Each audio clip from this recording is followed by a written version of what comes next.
everybody. Oh my God, how's everyone doing? Jesus Christ, you can really see that green screen behind me, can't you? I am so sorry, people, because I was too busy with other stuff. You know what? I just don't care. You know, that's how we roll. Yeah, who cares? Hello, everybody. I will clue you in on what the mysterious noise is in the background in a little bit. But first, I am Doug Lackey, veteran columnist of Wrestleview.com and co-host of Wrestleview Live, alongside Adam Martin, the editor-in-chief of Wrestleview.com, where we cover all of the major WWE pay-per-views.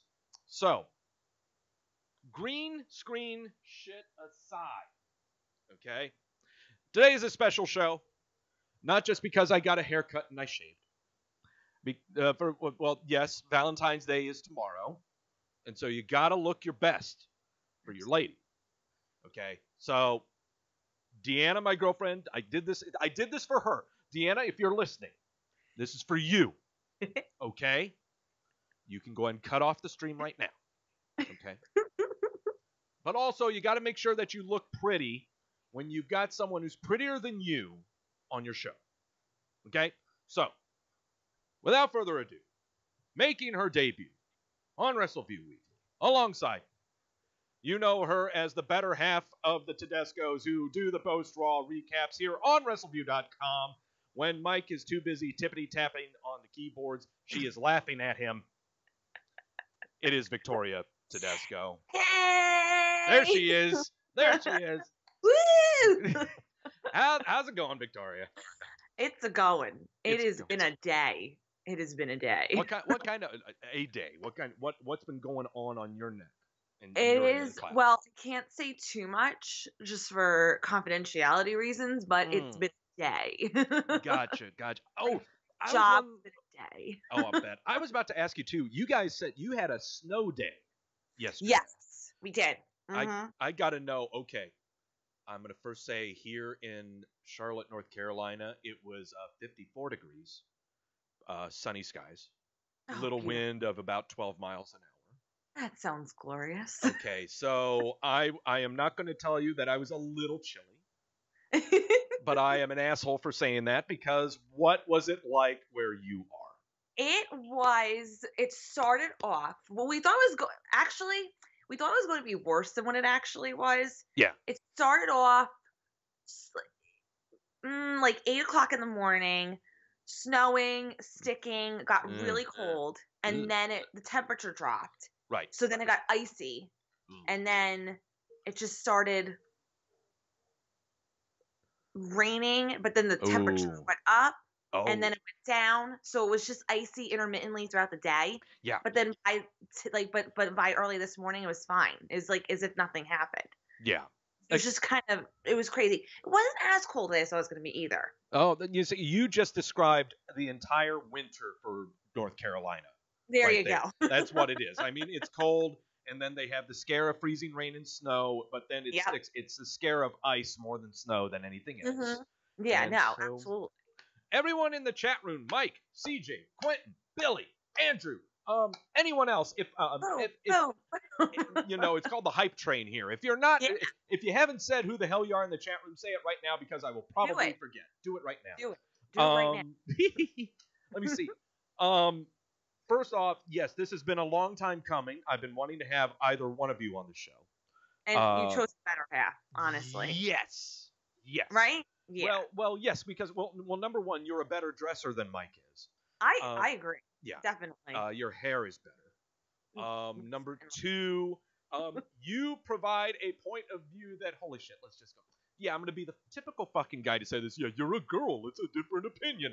You know, I'm going to be... But it's true. You know, but it's so... God, it makes me kind of feel like a jerk for saying it a little bit, you know?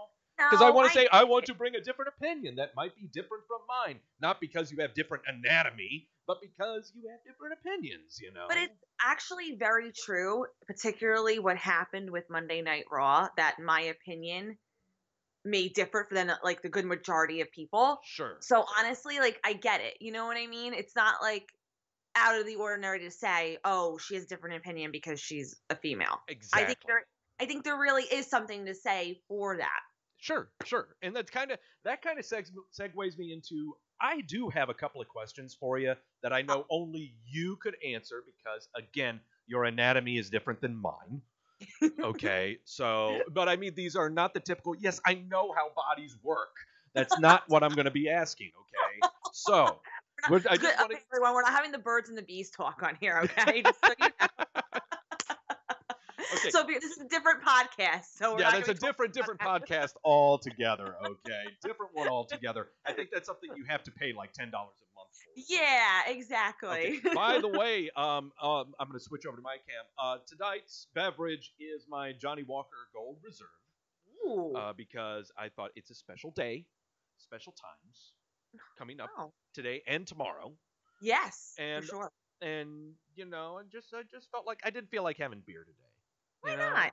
Well, yeah. I didn't feel like it, so yeah, we're just gonna have something smooth and tasty. I got more on the standby. Okay, so on the show today, we're gonna talk a little bit about Raw because Victoria's already talked about Raw on Monday. You can check out that podcast. I don't want her to relapse. Okay, so we're gonna talk a little bit about Raw, but the big questions I have for her stem from what happened on Raw. Gonna review the Blue Show. Review SmackDown a little bit. Apparently, some small guy got hurt, and so another guy took his place, and he was on TV for a very long time, which leads to some questions with that. I'm just throwing them out there, little feelers.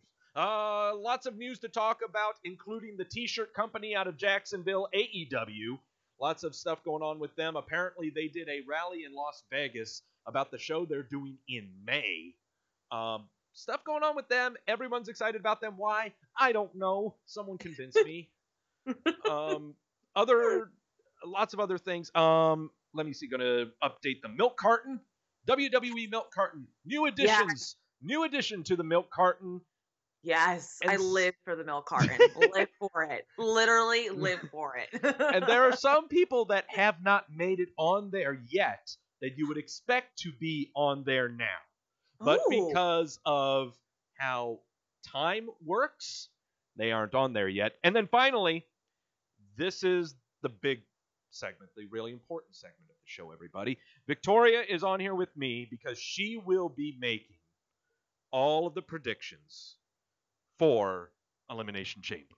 I didn't even know I was doing that. Oh my goodness. Yes, I love this. I put you on the spot. Good. You haven't written anything down. You are doing this on the fly. Awesome. Because so here's how this is going to work, okay? Oh, gosh. There are 7 matches for Elimination Chamber. You've already effectively picked one of them. And that's the women's tag match. Oh, okay. Okay, right. You've already done one of those. However, I have. That's true. How it goes with my predictions is that I hold my feet to the fire. I have integrity. When I'm wrong, I pay the price, okay? No one else in internet world's Twitterverse or whatever the hell you want to call this does this.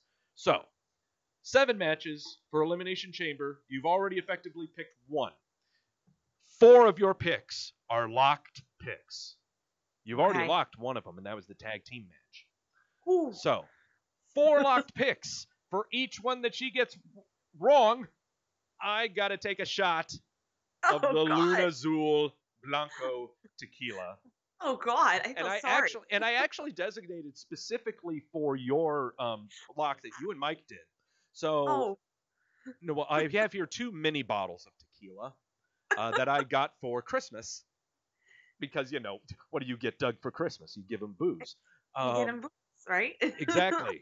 I think what I did was, if Mike's pick was wrong, I was going to drink this Margaritaville silver tequila. Oh my gosh. But if yours was wrong, I was going to drink Evian silver tequila. All of these are they 40? Yeah, they're a 40 ABV. Yeah, that's what they are. But also what happens is, now, just so we get this right also, I know Mike made a lock pick, but he's not on the show, so I'm only using yours as the effective lock pick. I am not going to take 5 shots of tequila on my show on top of what I'm drinking right now. I've done this before. It does not turn out. No. Oh Okay. gosh. Okay. Your poor liver. Your poor liver. So we cannot do this. Okay. So the worst I'm gonna do is 4 shots. That is the absolute worst. But I know Okay. you'll be good. You'll be smart. Yeah, no, I'm going to really be smart about this because I really am concerned about your liver. See, that's what I like. I don't like people who, they make predictions and they're like, oh, and CM Punk's going to come out through the crowd. Exactly. No. None of that crap. Okay. So, on to the show. Here we go. Here we I want to talk first about the Red Show. Where is my Red Show? Red Show, where are you? I got you. Where are you? Aren't you on the show? Where are you? Well, there you are. Why in the heck are you so small on my screen?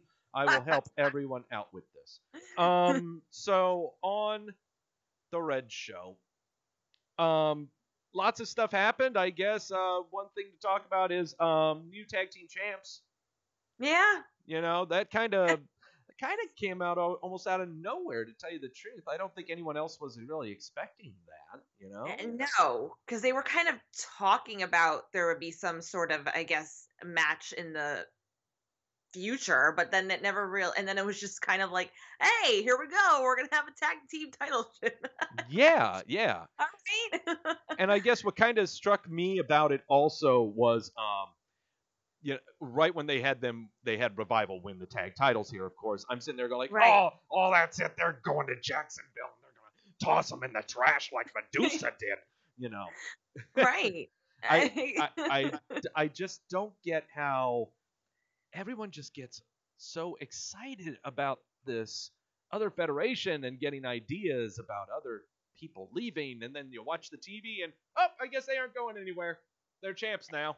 Yeah, I like I said, when I said on Monday was I didn't care. Like I truly, when their match was going on, I could care less. Right. I was so over it. Like that was over the whole show. I was over. Maybe if the placement of the match in the whole, as opposed to where it was initially, yeah, I would have cared a tiny bit more. But honestly, I just didn't. I really it did. And then where were the Revival fans? That these fans that were like, we have all these fans and everybody loves us and blah blah blah blah blah. Like, no, nobody likes you apparently, because literally maybe 2 guys cheered in the whole arena for you when you actually won the damn thing. So and I know I used the excuse last week of, it's in Portland. Everyone sat on their hands. They were too busy thinking about what they were wondering why there wasn't any quinoa at the concession stand or something like that. Exactly. But the difference is we're in Grand Rapids, okay? Yeah. Grand Rapids, I don't know if Adam can vouch for this, him being from Iowa or anything, that Iowa is necessarily a hotbed for professional wrestling. But apparently, I don't know if everyone was spent or if, like you said, just everyone just did not care. Yeah. I don't know. It really could go either way in that particular situation, but I was definitely in the I don't care. Yeah. Let the match be over. I mean, I think they performed really well overall, but sure.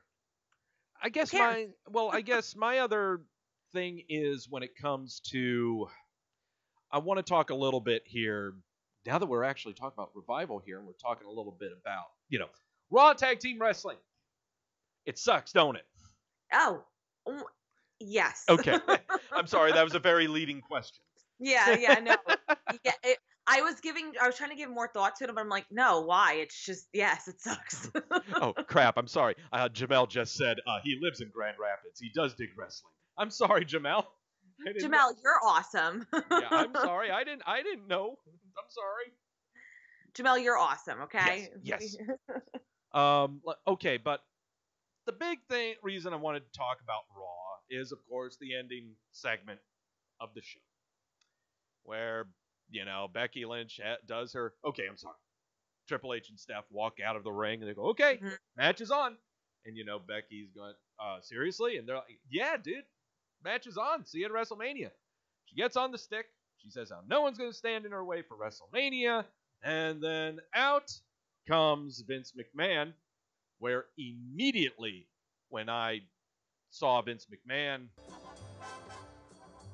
I knew it was going to happen. You're probably not hearing it on your end, but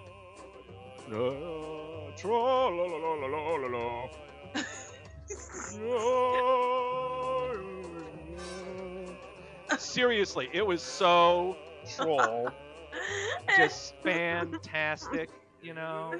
Yeah. Yep. Okay, enough of that. All right, enough of that. Okay. All right. So Vince comes out, suspends Becky for 60 days. Oh, that's 5 days outside of WrestleMania. I know someone who can take your place. Out comes Charlotte Flair. Everyone loses their shit. Everyone's canceling their subscription. They're kicking their puppies. They're punching babies. They are. Everything is shit now. But my question is not about is this the right move? Because by God, this has been debated to death for the past 48 hours. Yes. Number agreed. one, everyone has seen this happening. This has been rumored to happen for a very long time. Yeah. Okay. Why so much ferocity? If everyone knew that Charlotte was going to get injected into this, why is there so much ferocity when they knew it was going to happen? I don't. I can think of a reason, and the reason to me is kind of the reason why they always say that something sucks. Vince McMahon showed up. Yeah. If Vince McMahon had not been part of this segment and it was just Triple H or Stephanie doing it, I don't know if it would have as much ferocity. Yeah. If everyone didn't get as pissed off. Yeah. But I have to agree, and the reason why I say that is because it's habitual, right? Like it's been this pattern. Every time he gets involved, there's this outrage. Anytime you find out that he's behind something, you have this outrage. It happened with Roman Reigns. You know, he was the one who wanted to push Roman Reigns, and Roman Reigns was the one pushed. Anything that Vince McMahon wants, Vince McMahon gets. Right. Essentially, even if everybody like and their mother's telling him no, you shouldn't be doing this, doesn't matter. So I think you're right. I think had it been any other form that she was incorporated into this match, you probably wouldn't have had this outrage of, oh, I'm not watching WrestleMania. Oh, I'm unsubscribing to the network. Oh, you know what? Screw this. Like, you probably would not have this. I'm going to pay my rent. You know, instead of having a subscription. Exactly. Like, I guess, let me see. So everyone right now is just having, and maybe it's because they think that Becky Lynch is suspended and she's not going to get on the show. And no, don't read into that. It's going to be a triple threat now. It's exactly. Okay. Exactly. Don't go too deep. Don't cross that line. Okay? Don't think too much about it.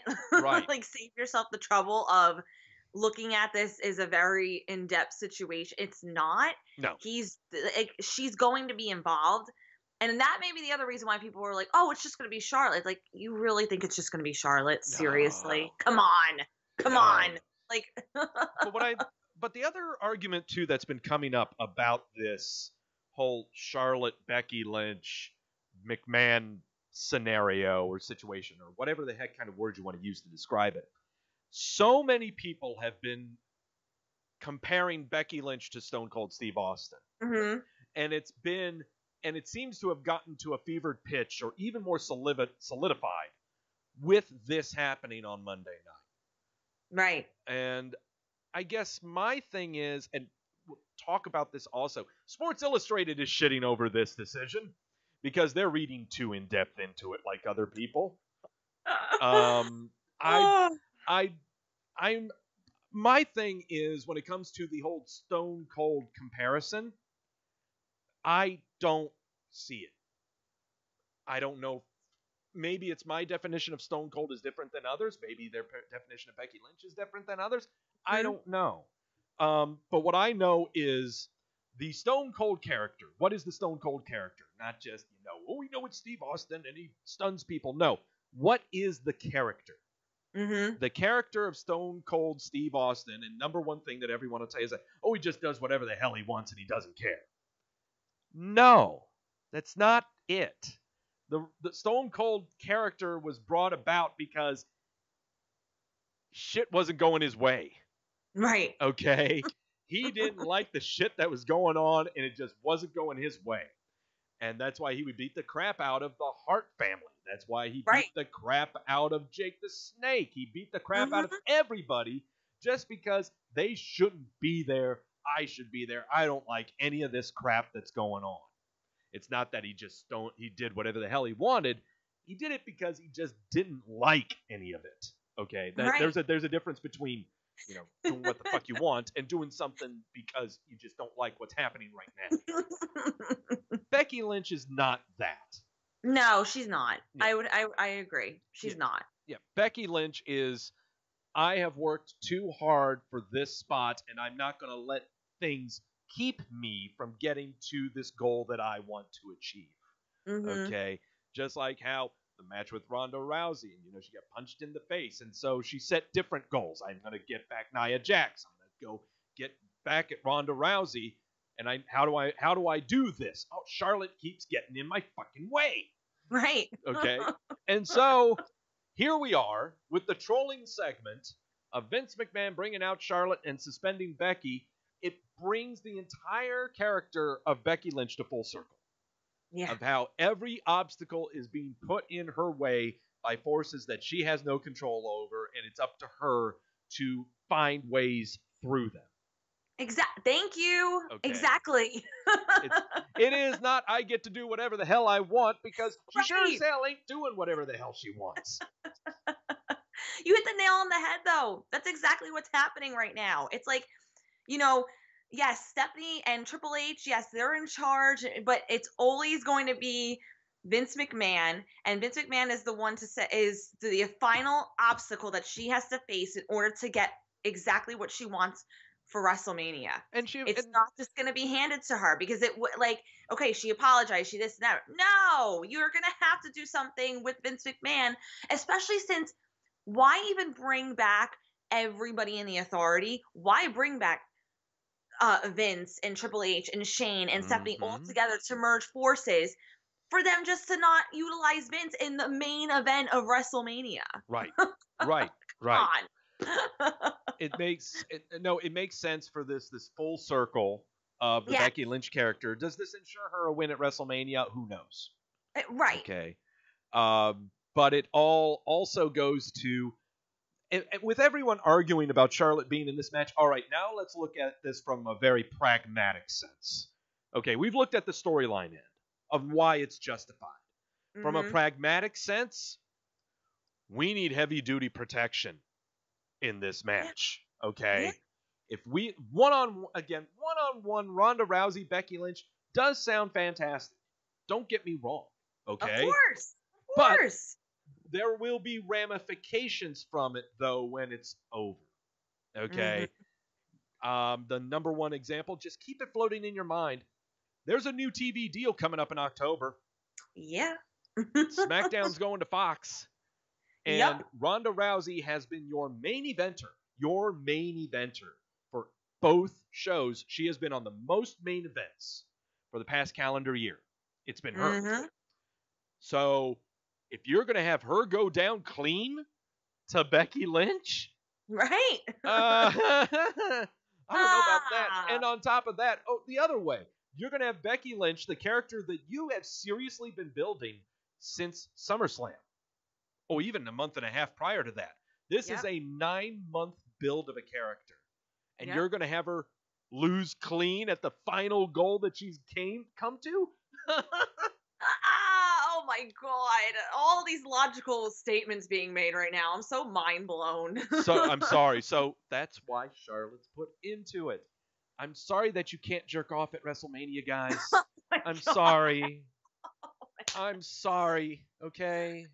I know. I was actually pretty shocked by the outrage, honestly. I really did not think it would be like I knew people would be pissed off, but I didn't think Mm-hmm. people would get that angry about it because like I said, I'm all for it. I really am.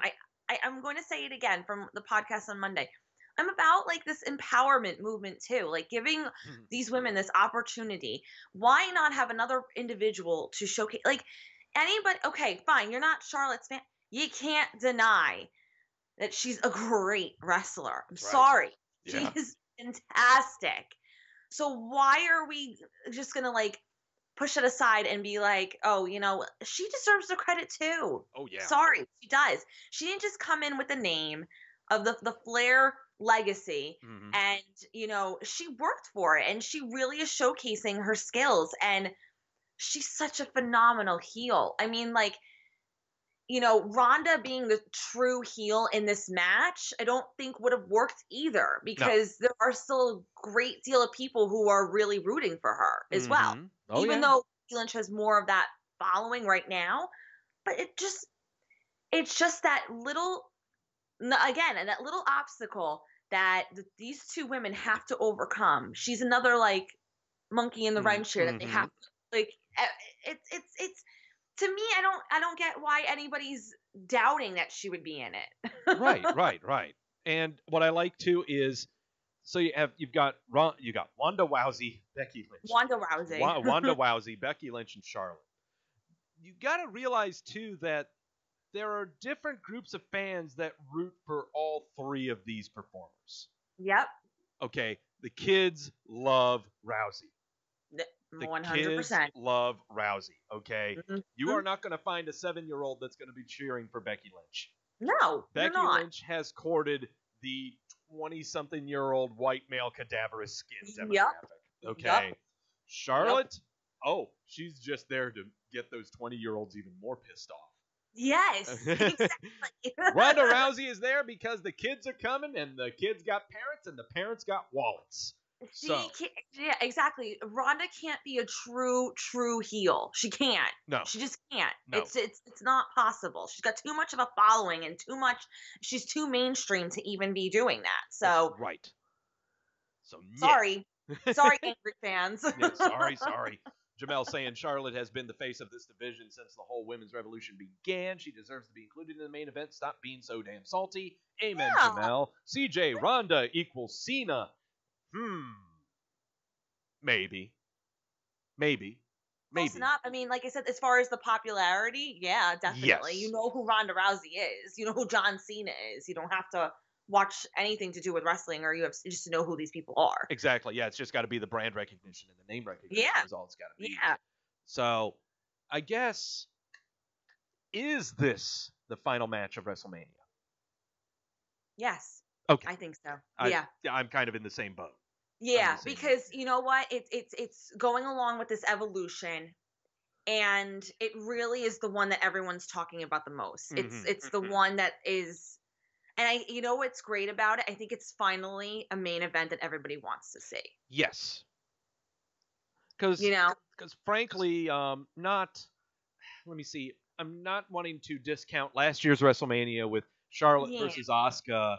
Right. But you also had a Raw Women's Tag Team, Raw Women's Title clusterfuck of a match. Mm-hmm. And WrestleManias before, that's all we would ever get were clusterfuck women's matches. Yep. Just so that we understood that they are part of the show, but not an integral one. This one, very much so, integral part. Ronda Rousey has been main eventing more than any other performer. Yep. So, there you go. That was Raw in a nutshell. In my opinion, I don't want to go over the 6-man tag. That lasted too long. I don't want to go over Elias. I don't do that. Yeah, leave the memories alone. Leave the memories alone. Yes. Leave the memories alone. All right. By the way, I mentioned before that Sports Illustrated did not like what was happening. Yeah, what did they say? I didn't read about it. I got it right here. Sports Illustrated's Jimmy Traina, I hope I said that correctly. Jimmy Traina has an article up criticizing the storyline about Becky Lynch being suspended and pulled from the planned WrestleMania 35 main event against Ronda Rousey for the Raw Women's Championship. He says, quote, "The WWE has the hottest act in wrestling since Daniel Bryan and his Yes movement in 2014 in Becky Lynch, a.k.a. The Man. The crowd cannot get enough of her. She's more over," wrestling term. I love how he put in parentheses wrestling term for the word over. I love this. Because you're an insider, Jimmy. You know this shit, my friend. Man, Jimmy is fantastic. I don't know what you're talking about. I'm telling you, because Jimmy, you are with a trusted publication. Man, you've got this shit down. The crowd cannot get enough of her. She is more over than any wrestler in the company, and she's in a storyline with Ronda Rousey, who the WWE paid millions to bring in, despite zero wrestling experience. So what does the WWE do with Lynch? They give her the same old tired storyline that we've seen over and over in the company. You know, the one where they make the most popular superstar an underdog who has to battle, quote, the Authority, a.k.a. the McMahon family. It started with Stone Cold Steve Austin, it continued with Daniel Bryan, and now it's Becky Lynch's turn, and it's awful because it's been done so many times. Yes, it was effective with Austin and Bryan, but now it just feels like the ultimate crutch. It's lazy and uninteresting because of the been there, done that feel.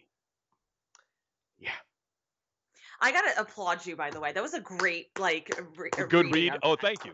I really enjoyed that. It was very you put a lot of passion into it. So good job to you. You know, when I was in high school, in all of my English classes, the teachers always wanted, you read out loud. Yes, they always course. gave. If it was Shakespeare, I had every lead fucking role. Look at you. I can't help it, but I spoke it. You know. Or whenever there was a character of authority, I was the one that spoke it. You know, I was like the James Earl Jones of my class. What can I say? I was really engaged, and I'm like I said, I'm not trying to be dramatic here. I was really engaged into how you were reading that. Awesome. There we go. Hey, anything to bring people into the fold and get excited about professional wrestling and what people think about professional wrestling, and we complain about the people complaining. Yes. Okay, so. All right, so, but again, this brought up what I was talking about when it came to the Stone Cold comparison. Yes, yeah, definitely. Okay, that is what he is bringing up, is this guy, Jimmy, who knows way more about wrestling terminology than I ever will. Oh, clearly. Yeah. Again, has not figured out the differentiation between the Stone Cold and also the Daniel Bryan character. He's looking more at the feud. He's looking more at who the antagonist is. Yeah, that being exactly. The McMahon family. And he sounds like one of those that was triggered because Vince McMahon walked out there and Charlotte came in tow. Just because there's commonalities does not mean it's the same. There you go. I like that line. Yeah. I like that line. You're a teacher. I am a teacher. That's so true. You know, but I do this all the time. You look for patterns for things. But there are really distinct differences in each of those, feuds. Yeah. And yes, I see a lot of this, Stone Cold and whatever, but it's not, all it is basic similarities. There's not really, every one of them though is unique. Right. And especially with this case, and you're looking at something, first of all, I'm sorry, the fact that Vince McMahon is giving any time and attention towards female wrestlers, hello. Oh, right, right. We should actually be shocked just in that sense that he took the time to be like, hey, let me get myself involved. Let me put over Charlotte and screw things up because let's be honest here, a couple years, I mean, it really wasn't him that wanted to start this whole evolution. It was more Stephanie and the actual female superstars and the fans. But it wasn't Vince McMahon who was like, hey, everyone, let's get the females up in here and we really got to promote these women. He could care less. He could give a shit. Give a shit. No. The fact that, he's getting involved is like, he's really just this, yes, he's this big part, but he's this minuscule part in a way. This is like evolved into something way bigger. And he's not out there when it came to Stone Cold too, like Vince was out there all the time. Right. Like interfering, interrupting. This was just like a big thing that like, oh, no, Charlotte's going to be added in. oh, you're suspended, blah, blah, blah, blah, blah. But it Mhm. wasn't like it's not like every week Vince McMahon's been screwing her over. So that's what I'm saying. There's just so much that's like different about each of those feuds. Right. So it's like, come on. And who approved that Sports Illustrated article? Who did that? Jimmy. Jimmy, Not, some guy seriously. named Jimmy. Now, Jimmy. also, let this be known. Jimmy here. If anyone out there feels that they are smarter than Jimmy, apparently Sports Illustrated is hiring. Yeah. They are hiring professional wrestling writers. I'm gonna go work for them, just so you know. Like I'm gonna quit my job tomorrow, and I'm just gonna go apply. I think I could get it. I really do. Every single printed magazine publication that I know of has someone writing about professional wrestling. Okay, seriously, Forbes has a professional wrestling blogger. Oh, that's okay? true. Yeah, Business Weekly has a professional wrestling blogger. Yeah, I didn't even think about that. It's Better Homes and Gardens has a professional wrestling blog. No, wait, I don't think they do. No, Martha Stewart has her own. No, I'm just kidding. No. Okay, so, I mean, no, there's great stuff. I don't care what anyone says. Right now, to me, Vince McMahon is, let me see. When you're cooking, okay, there's one ingredient that you do not put a lot of, and all you need is just a pinch, and it does the trick. Paprika is one thing that I think of. I like that. But he's the one ingredient in this great meal that we're making that you just need a pinch of. Okay? Yeah. If this is the final time we see him, so be it. No, there's going to be another time we see him when the suspension's lifted, or he and the other McMahon kids are going to get into an argument. There you go. Or do they get in an argument and Vince persuades them that yes, Becky Lynch should be suspended? Okay, so I'm speculating. I'm a fantasy booker. I'm a wrestling fan. Holy shit. All right. But on to the show that you did not review. I did not. But was on last night. By the way, do you mind if I drink water? Because my husband's very against me having a sip of water. You know what? Is that okay? I've been drinking scotch throughout this entire thing. Okay. I just want to know because, like I said, my husband is very gets very triggered by me drinking water on the podcast. Well, here on mine, you can do whatever you want. I guess the only thing is just don't eat. That's the only thing. That's fine. Okay. Yeah. That I'm fine with. All right. On to, before we go to the Blue Show, news came down the pipe that Mustafa Ali suffered a concussion. Yeah. During the match. Also, he had that big swollen eyeball. Ooh. That was during last week's match with Randy Orton doing Randy Orton things. Yeah. PW Insider and Grand Dark Overlord Meltzer reported that WWE star Mustafa Ali suffered a concussion and was kept out of the ring for Monday's SmackDown Live event in Canton. Also, Fightful reported that Ali had been battling an injured tailbone injury also, and he had the swollen eye hole from Randall Orton. Apparently, people are triggered by you triggering them. Yeah. So, Mustafa Ali pulled from the giant cage match. What's going to happen? What is Sub-Zero going to do? Yeah. I feel very badly because I know that Vince was like, wow, this guy's really good. Like, we should showcase him. He had all these great opportunities. The fear that I have is not for him to have his momentum continued, but the fact, like, I think the fans will be behind him. But what I fear is that what Vince always does is like maybe he gets behind somebody, but then it's like now I feel like with Vince he'll be like, oh, he's injury prone, forget it. Like I thought I had a gold mine here. I thought that we were, he had something special. Now he's injury prone. That's what if I had to predict is going to happen with him, and that's I feel very badly for because he really is very entertaining. I'm always very impressed by him. Anytime that he and for being in with like these top dogs, like oh Christ, put in a program with Samoa Joe. Oh my God, match with Randy Orton. He matches with Daniel Bryan with all of the main eventers. Oh yeah, skip a beat and like and like there's just that ease alone shows that he's definitely like all the faith that they have in him is definitely well deserved. Yeah. But now it's like, injury prone. Like they just, I I don't guess know. my before I kind of talk about like what I think is going to happen, first we have to talk about what has happened here. Yeah. And what has happened is, first off, this report was put out before SmackDown aired. Yes. So they let everyone know ahead of time before the show that Ali is hurt. Mm-hmm. His spot is being taken by someone. Tune in to see who it is. Mm-hmm. Normally, when this is something like that, something like this is not explained until the actual TV show is happening. Yeah. Like, true. say, Mustafa Ali gets jumped from behind by someone, Right. and he's Right. clutching whatever the fuck hurts, and there you go. That's what I was kind of anticipating, where, like, he get jumped from behind by Samoa Joe, because that's been his foil. But Mm-hmm.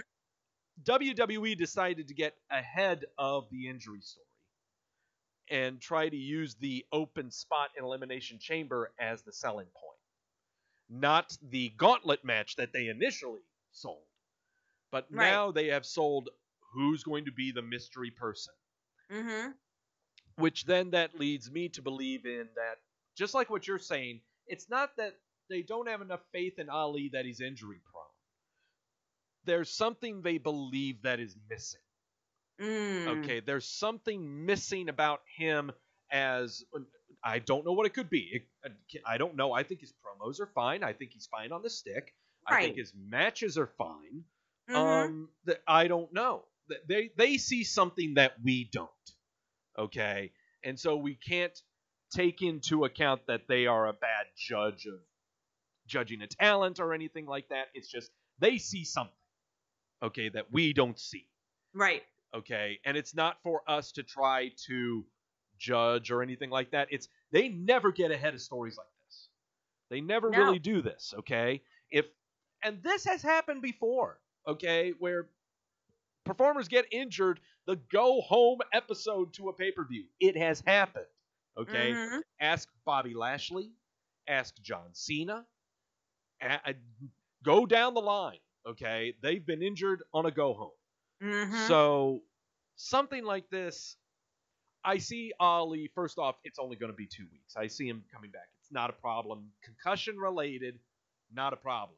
But if they go further into something more severe, who knows? Who knows? Who knows?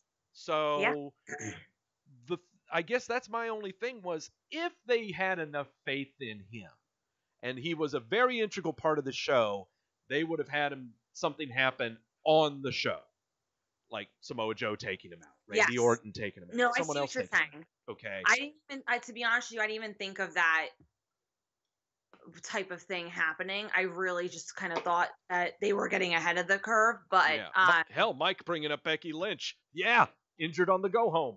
Yeah. True. True. So just kind of keep that in mind.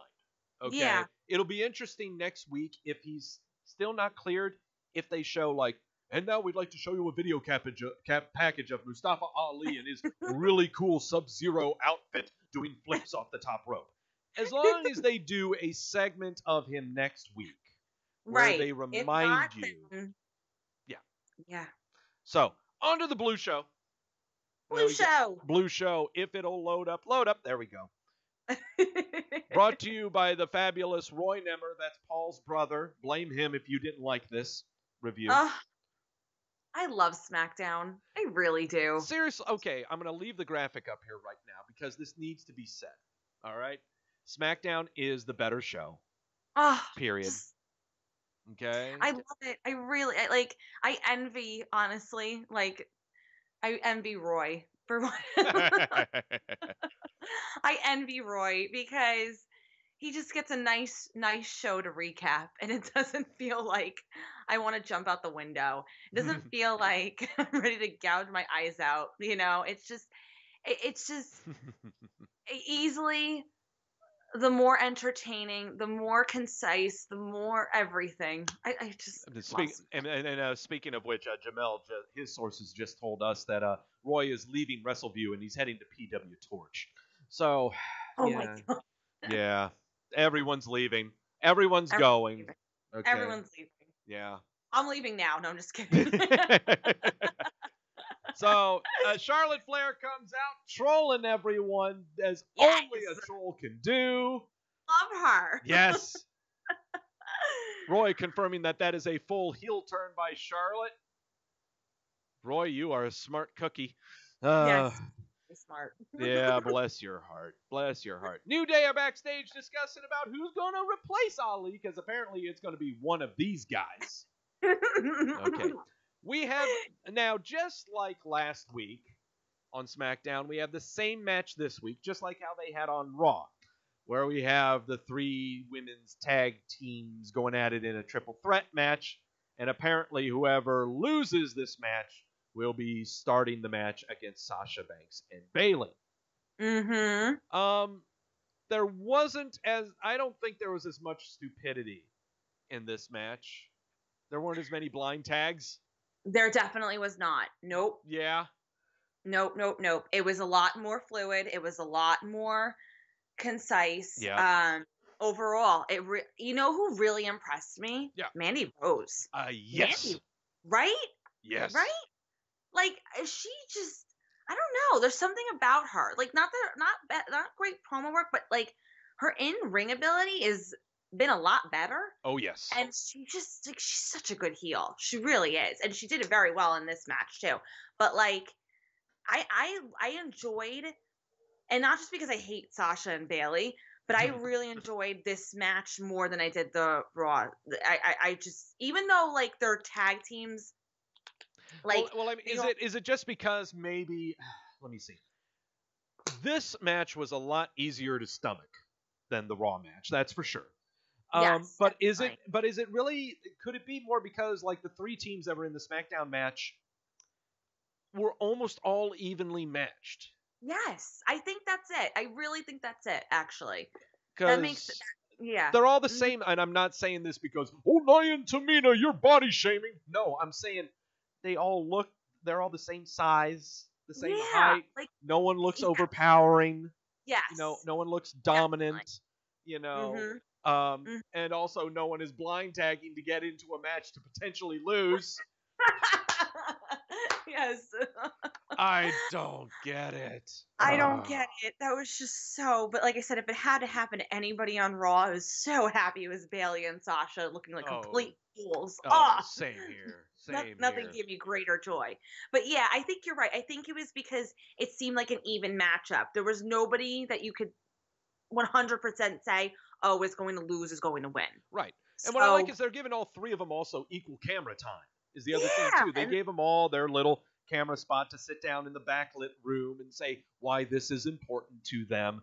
It's not like you have Nia interrupting a segment to say why they are awesome, and Sasha and Bayley are backstage saying that they're best friends. And meanwhile, now you see, that's why the other Raw team is so important to me, because I can't even think of them right now.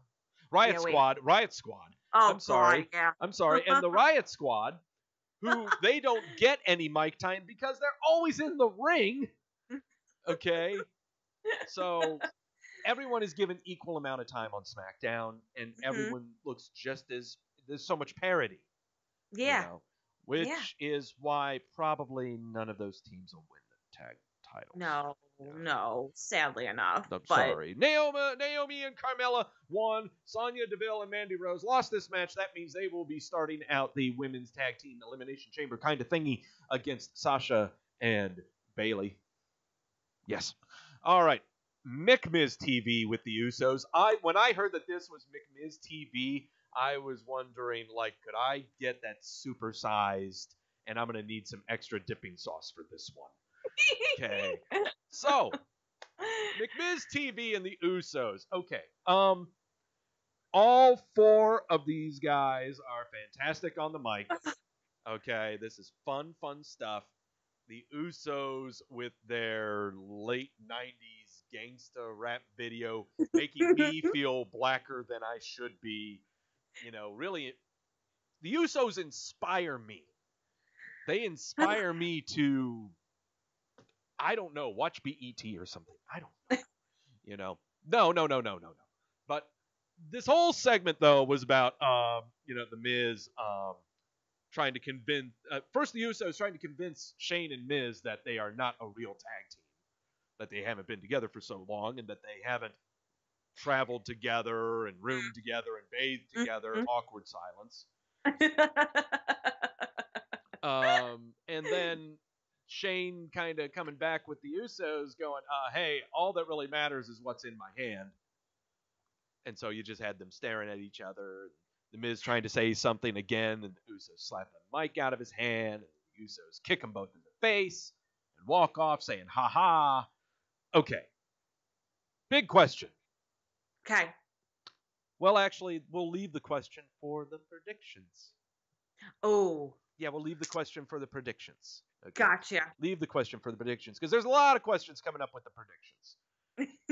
Gauntlet match. I am saying this right now, please. This is a leading question. I fucking hate gauntlet matches. They make no sense to me. No, they don't. But they try to make this sound like it's a really big deal. The guy lasted 30 hours in this match because he's going against all these guys. Why? And how did they draw the numbers? I want to see the drawings. I want to see. Screw gauntlet matches. You know, the only way a gauntlet match would truly work is if you put it on a Raw, and it literally is the entire show. Oh yeah, that happened. Yeah, that happened. Yeah. The only thing that I will give the gauntlet match, though, we did not see a sling blade. That was a good thing. But the big thing we learned from this gauntlet match is that Kofi Kingston is taking the place of Mustafa Ali. Yeah, yay or nay? Yay or nay on that? I'm yay with it. Yeah. Oh, why not? I'm yay with it. Initially when you thought, like, I don't know about you, but initially I thought it might have been Big E, but no, it wound up being Kofi. Yeah. I never thought Xavier Woods, but no. If you did, you're just silly.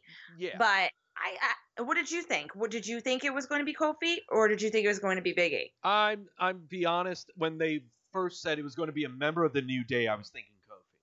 You were okay. Yeah, and the only reason I was thinking Kofi was because if you watch the stuff a lot and you start remembering a lot of things, when the Royal Rumble was coming up and all the people are being announced for the Royal Rumble, and everyone's saying that they're going to be official entrants into the Royal Rumble, the New Day on SmackDown announcing that they were going to be entrants into the Royal Rumble, the only one that took it seriously was Kofi. Big E was too busy swiveling and saying weird things, and Xavier, was too busy making video game references, where Kofi went, I've been doing this shit for over 10 years. When am I going to win it? Everything about me is me getting eliminated. I don't want to get eliminated. I want to win the thing. It literally is so true. It's always about how is he going to get eliminated. Yeah, I don't want to get eliminated. I want to stay in the goddamn thing. I want to win. I want to win, damn it. So, immediately I thought, okay, it's Kofi. Okay. And man, did it pay in dividends. And I'm not saying because, he's an Iron Man, he lasted so long. No. It's not because he's a goddamn Iron Man. So he starts off the match with Daniel Bryan. Turns into kind of like a wrestling counter clinic of sorts. And ends up going clean over Daniel Bryan after shenanigans on the outside with the New Day getting tossed out. Eric Rowan being tossed out.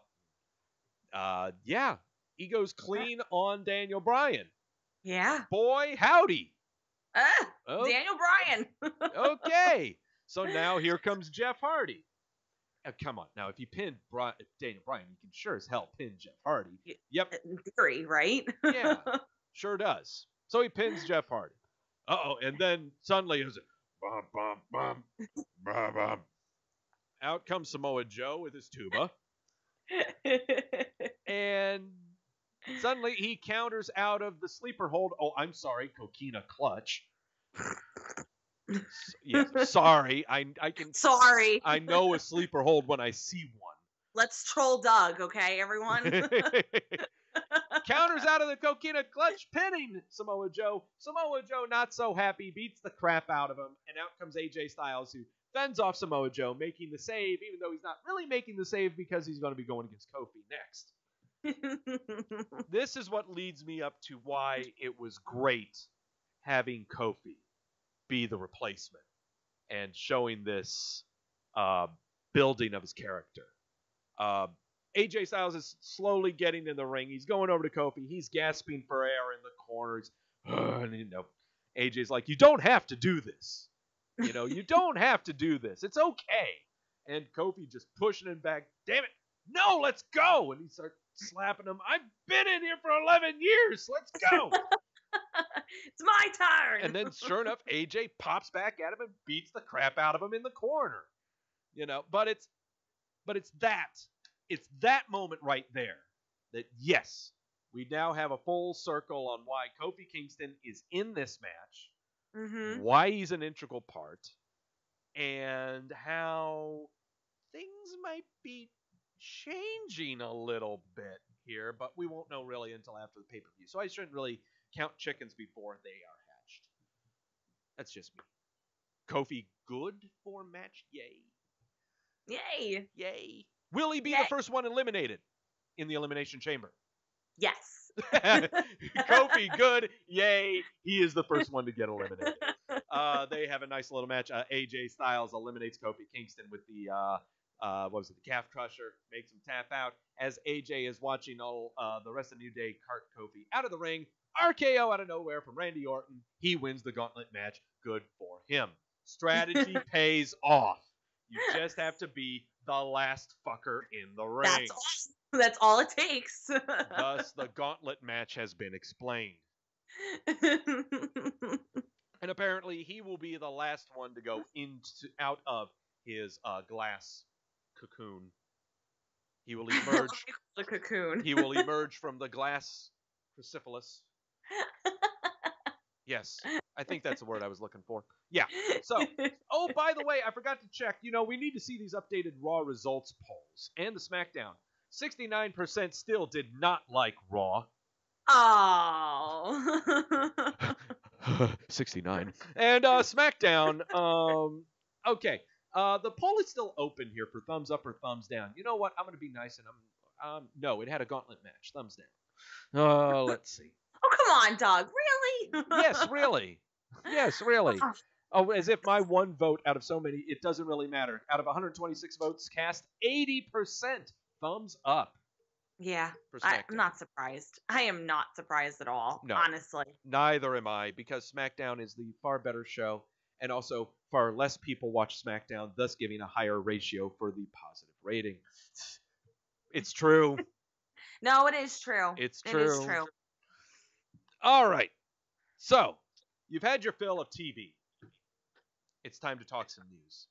Oh, news. Here we go. It's time for actual news things. And if my window didn't work the first time, it's definitely not going to work again, is it? Nope, there it is. Okay. Let's see. Let me adjust some screening here for everybody. Let me see.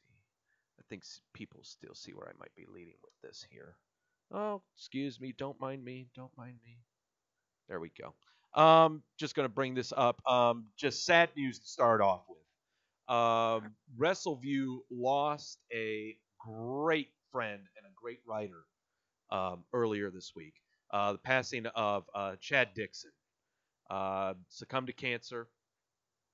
If any of you followed him on the Facebooks, and especially in our forums for as long as I know that I have been with Wrestleview, this guy's really awesome guy.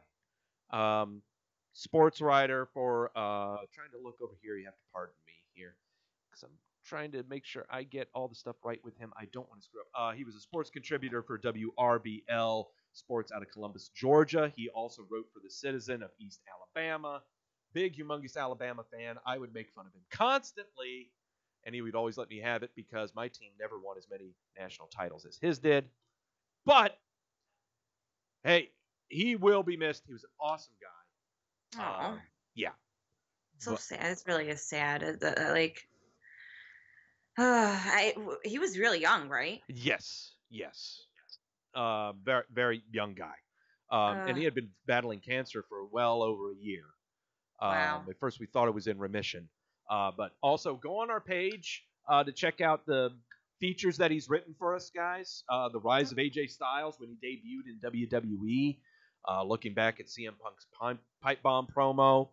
I want to say, let me see. His writing is very good. He's a very, very good writer. So you all really want to check him out. Check out the stuff he's done. So, rest in peace, Dix. Oh Yeah. gosh. Rest in peace. Also, the passing of Pedro Morales was earlier this week. Came out of nowhere, at the age of 76. The WWE issuing the statement here. If I can find it. See? No, I can't see. Where's the statement? No, they just said it there. Okay. Morales, 76, was battling Parkinson's, according to PW Insider. Native of Puerto Rico, developed a passionate following in the Northeast, per the statement of the WWE. He was one of the most high-profile matches took place in '72 in Shea Stadium in front of more than 22,000 against Bruno Sammartino, called the Showdown at the Shea, is what it was called. He retired in '87, was inducted into the WWE Hall of Fame in '95. He would also be a commentator for WCW and WWE. So, yeah, I need to, I'll be honest, I need to look up some matches of his. Do they have, I was going to say, are they doing like anything on the network, or have they done anything on the network yet? I haven't popped onto the network to see. But it's usually when a really high profile name like this passes, they put together a collection. And it'll be on their collections page of the WWE network. I really hope they have, and if they haven't, they should, because there will be people like me that I don't know, what's the Pedro? No, it's true. It's very, very true. Yeah. No, I would like to I always see, that's the one thing I really like about the network, because I do get that history, because I wasn't, obviously didn't see everything from like the beginning of certain eras and whatnot. Right. So I like getting a little bit more information to, compare and just like, because I forget which Raw I'm on right now, actually, but like it's nice for me to have that in one place, so I don't have to look all, because I used to just look all over YouTube, like sure certain things. But now, like, so I really hope they do something like that, because I know Mike definitely will watch that too, no doubt about it. Like me, the only times I'll frequent the network is when, of course, there's pay-per-view.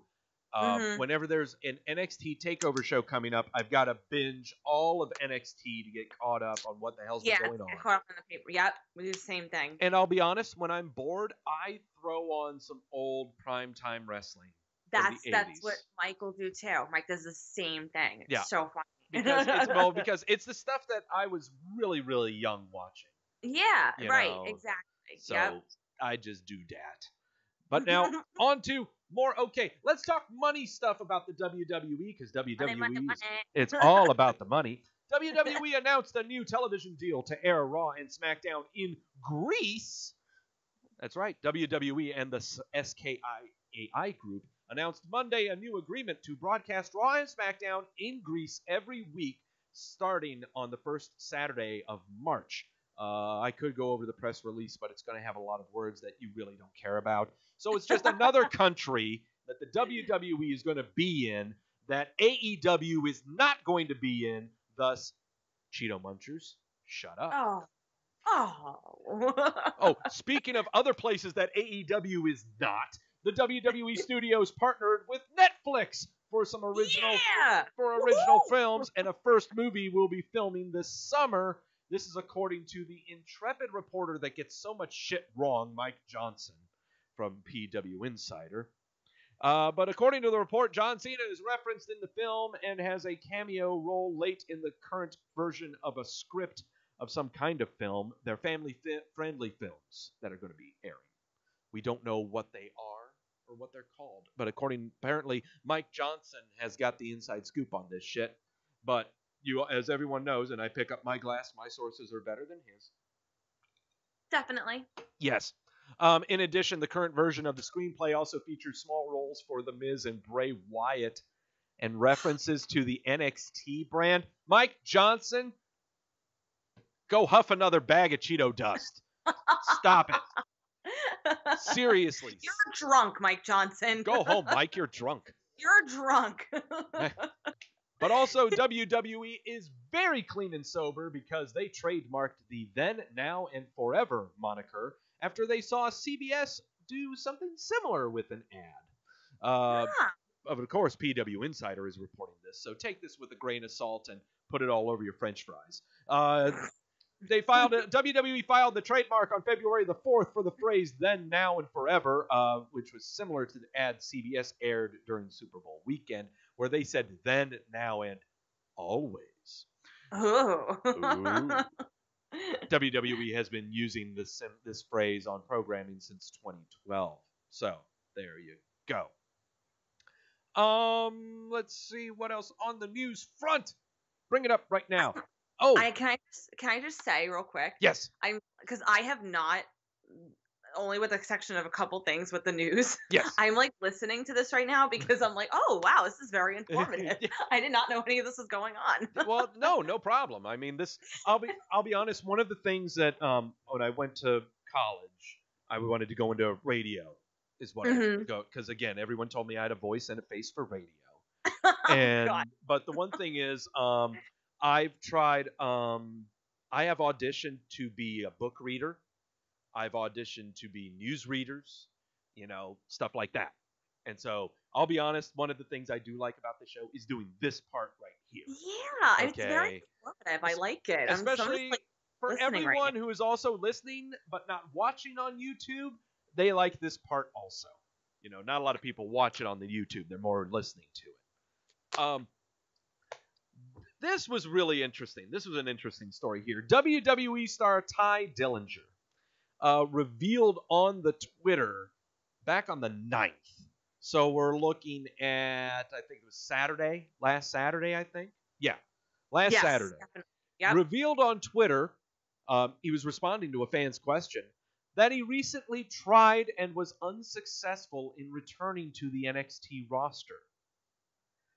A fan of his just sent him a regular question asking, would you go back to NXT if it would be possible? He replied simply, tried. Wow. Huh. This... Tried. Well, yeah, he just said tried. Wow.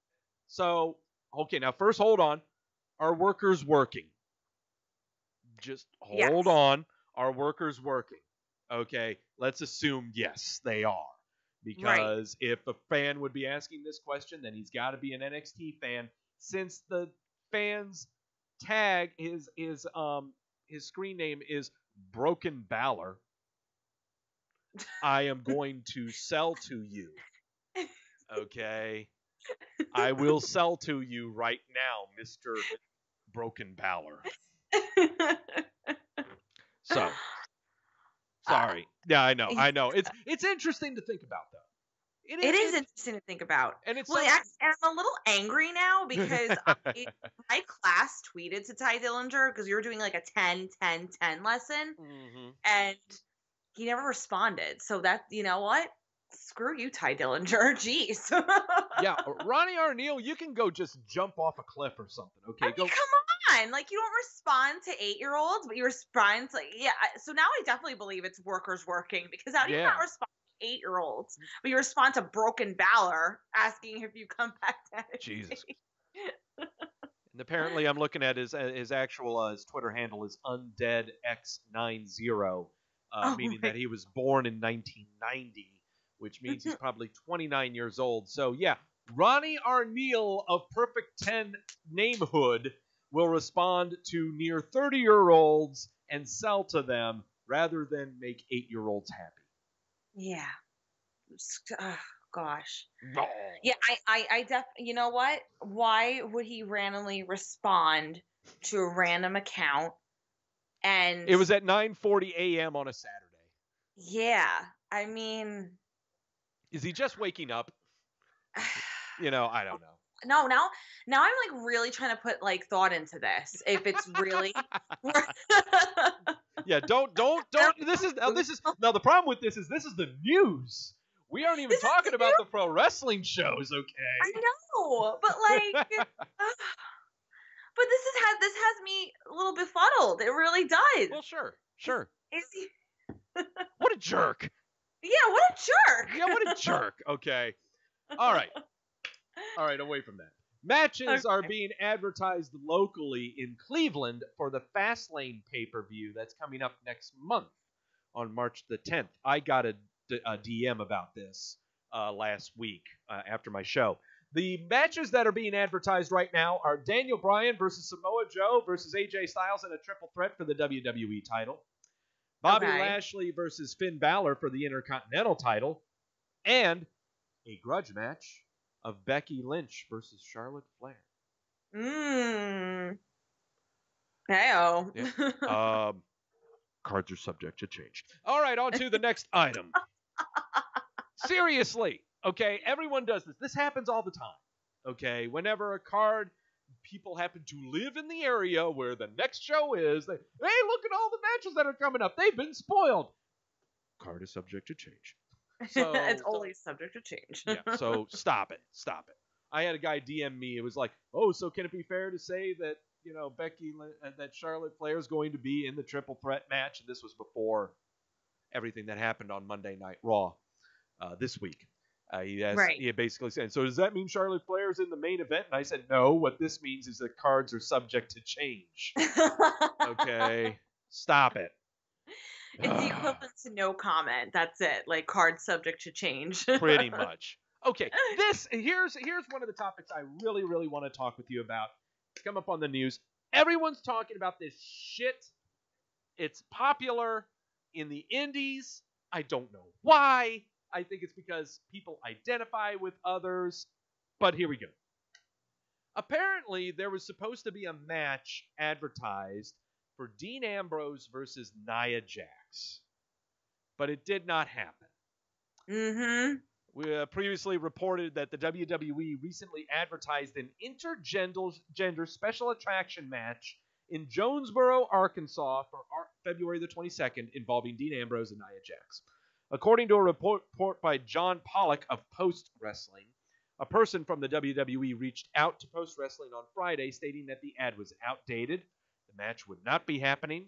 Report also indicated that the same ad is incorrect. The original advertisement for the intergender match was being touted as the, quote, first time ever in Jonesboro. So, first off, number one, I think some sites are getting played with some bad info, is what I'm thinking, okay? Mm-hmm. Number one. Number two, the WWE would never, ever, under any circumstances, want to do a match like that. Never. I know, oh, but Doug, they had China do it. Yeah. I know they had China do it. Well, that was China. Okay. That was China. That was a different time. That was when you didn't have a women's division. Now. You have one now. The reason why that they'll never, ever, their video games don't even promote it. What makes us think that they're actually going to? Yeah. But I mean, that's what a lot of independent wrestling federations, and I'm not saying Ring of Honor, I don't know if they're doing it. I know New Japan is not doing it. But they're doing these intergender wrestling matches. Okay. And I don't get it. I don't get why people are interested in it. And I don't want to attack I don't want to attack their preferences when it comes to pro wrestling, but I'm going to tell you right now, I can definitely attack them when it comes to who they're identifying with. Yeah. Okay. I think, like, I know Paige was excited about it. She tweeted about it, that there's the possibility of this, like, intergender match and whatnot. The only thing I will say is this. If it ever wound up happening, I would not be opposed to it, but it depends who's in the matchup. Right. It depends who you have. Like somebody like Nia Jax makes sense. Are you gonna put somebody like Alexa Bliss against any other male superstar? No, you're not. Yeah. Because she's just little and small, and it literally looks like a man is beating up a woman. And that's You know? seriously what the matches are in the independent feds. And see, I don't know anything about that, you know? And it's like, but you have somebody like Nia Jax who has a similar, you know, body structure in the sense of like, she just has more to like, you know, go against, you know, it just it's like an equal matchup. Like we said before with the women's tag title, with the women's, you know, when they had that match before. When right. Comparing the Raw match to the SmackDown. Yeah. Like there's that equality. You could Right. see individuals fighting individuals and it makes sense. Yeah. But when you talk about anybody else but Nia and like maybe, I mean, Tamina sucks, but like a Tamina, it's like, it doesn't make sense. But yeah, when Nia Jax was in the Royal Rumble, okay, and she's tossed Mustafa Ali out. Yep. And how she looks compared to, seriously, not just Rey Mysterio, but Randy Orton. Randy Orton, absolutely. Okay, yep. I mean, Randy Orton is not a small guy. Okay, no. Orton stands about 6'2". He's about as tall as me, 6'2", 6'3". And he's good 250, 260 pounds, and Nia is bigger than him. Yeah. Okay, there's a difference. But am I saying that is something that they would do? No. But the only thing, like I said, if it were, it would have to only be. But you're saying on that other outlets are having it where it just looks like a man's beating up a woman. Doesn't even look like this. Okay. I mean, yes, you know, obviously I'm not about that. You know what I mean? Like if you're going to have equal caliber on both ends where they have the same body structure and what have you, and it looks, because it doesn't look like when Nia was in the Rumble, it didn't look like she was getting beat up by guys. No. It just looked like, okay, a regular matchup in a sense. But somebody like Alexa Bliss, hell no. I don't want to see anybody but a woman beat up Alexa Bliss. So, I mean, it's not, I guess my thing is the intergender thing is for a select few. Yeah. But it is something that the WWE, again, regardless of the size of the creatures, they will never do because there's no positive from it. There is no positive. Well, especially in this day and age, you're just always going to get backlash, no matter who it is. Like it could be. I'm not even trying to think of who's bigger than Nia at this point. It could have even been Karma or Awesome Kong. Yeah. You know, it doesn't work. No. Because the time that we live in, it's not. You can have spots where somebody randomly gets pushed over, or Nia randomly comes out for a Royal Rumble, but you can't have. No matter what, there's always going to be somebody. They're going to get backlash. The last thing you want is for the mainstream media to show a continuous looped graphic of you where Dean Ambrose clotheslines Nia Jax. Yes, exactly. That is the last thing you want. Yup. So Yep. It ain't happening.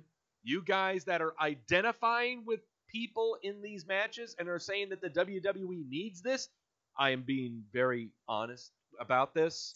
If you enjoy this stuff, we don't need you. Yeah, really? We don't need you. Okay. Wait a minute. We are past. We are. No, here's the. We don't need. No, we don't need that. Okay, it is past the point now to where if you're the same person who says that they are done with the WWE, but you enjoy this kind of stuff, please cancel everything. Oh, forget it. There are certain things. Go away. Go away. Oh my God! Even in the past few weeks, that there are things I see in other outlets, and I'm like, I'm sorry, what? That's actually a thing. You know what? But let's get to some happy news. Okay. Okay. Apollo Crews welcomed a new child into his family. Oh, I did not know that. Yep. Last Saturday, he posted at 7:15 in the afternoon last Saturday that his wife Linda gave birth to their second child, Kai Isaac. Oh. Unfortunately, I don't have the pictures here on the browser. I saw it online Sunday. That is why Apollo Crews has not been on TV. So don't give him any guff.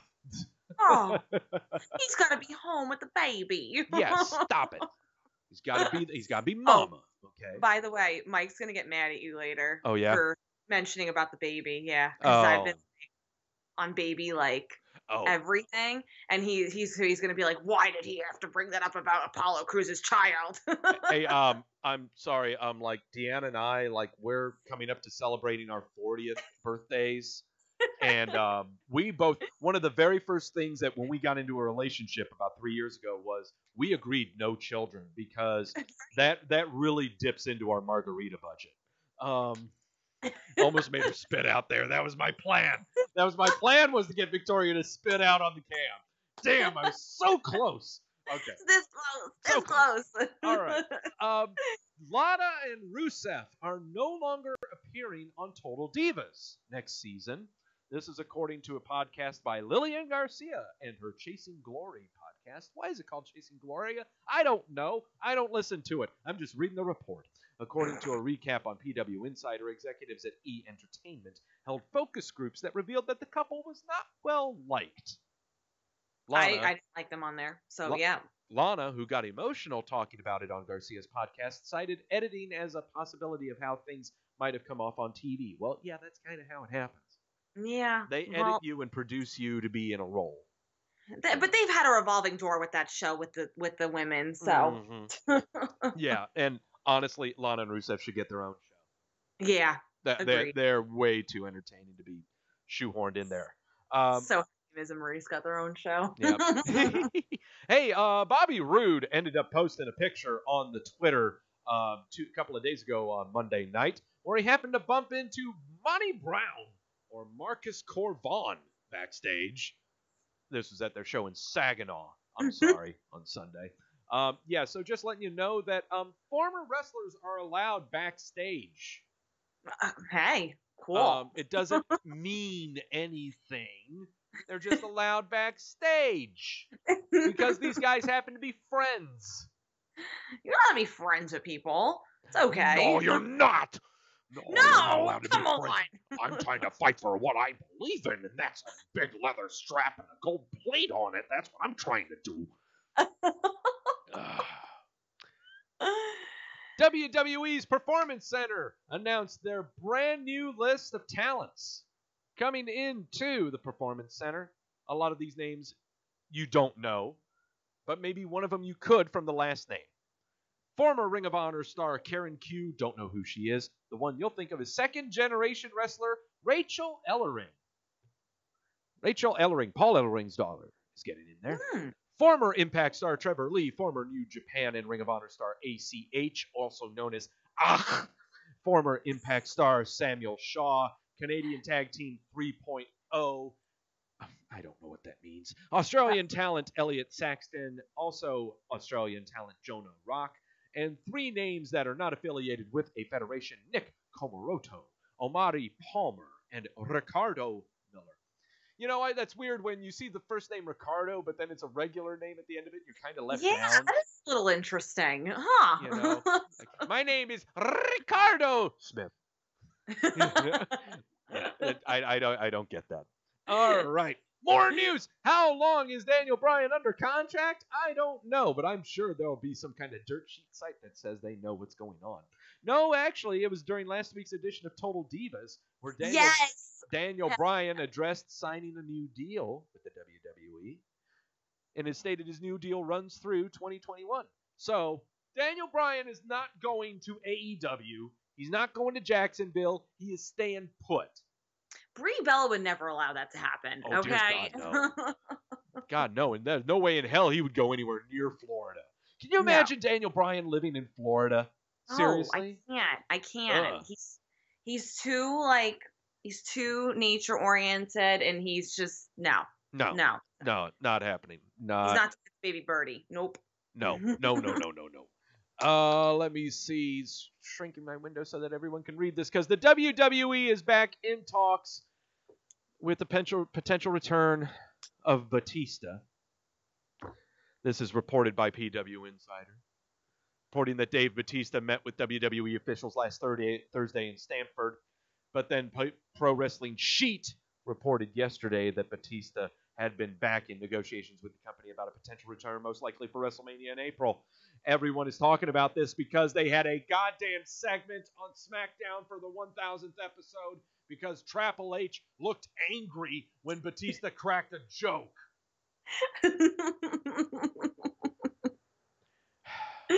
See, this is the part that Adam was really looking forward to because he put all of these reports on Wrestleview and he wanted to get my reactions to them. Okay, look.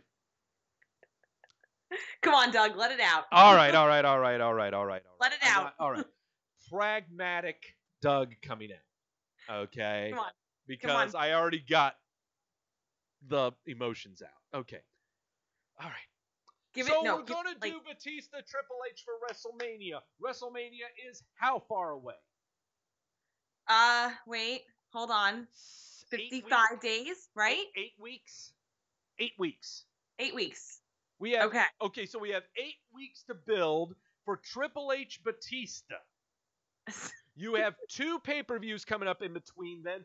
One is Sunday, and the other one is 3 weeks after that. You have within 8 weeks' time to reintroduce Batista and remind everyone that he made a motherfucking joke on SmackDown that made Triple H angry. Then you need to explain why Triple H is angry in 8 weeks' time. Victoria, you watch Raw on a regular basis. I do. And are very familiar with WWE creative and writing and how they have done in putting out their television show. Batista Triple H at WrestleMania, I'm sure, would be promoted on your television program that you recap on a weekly basis.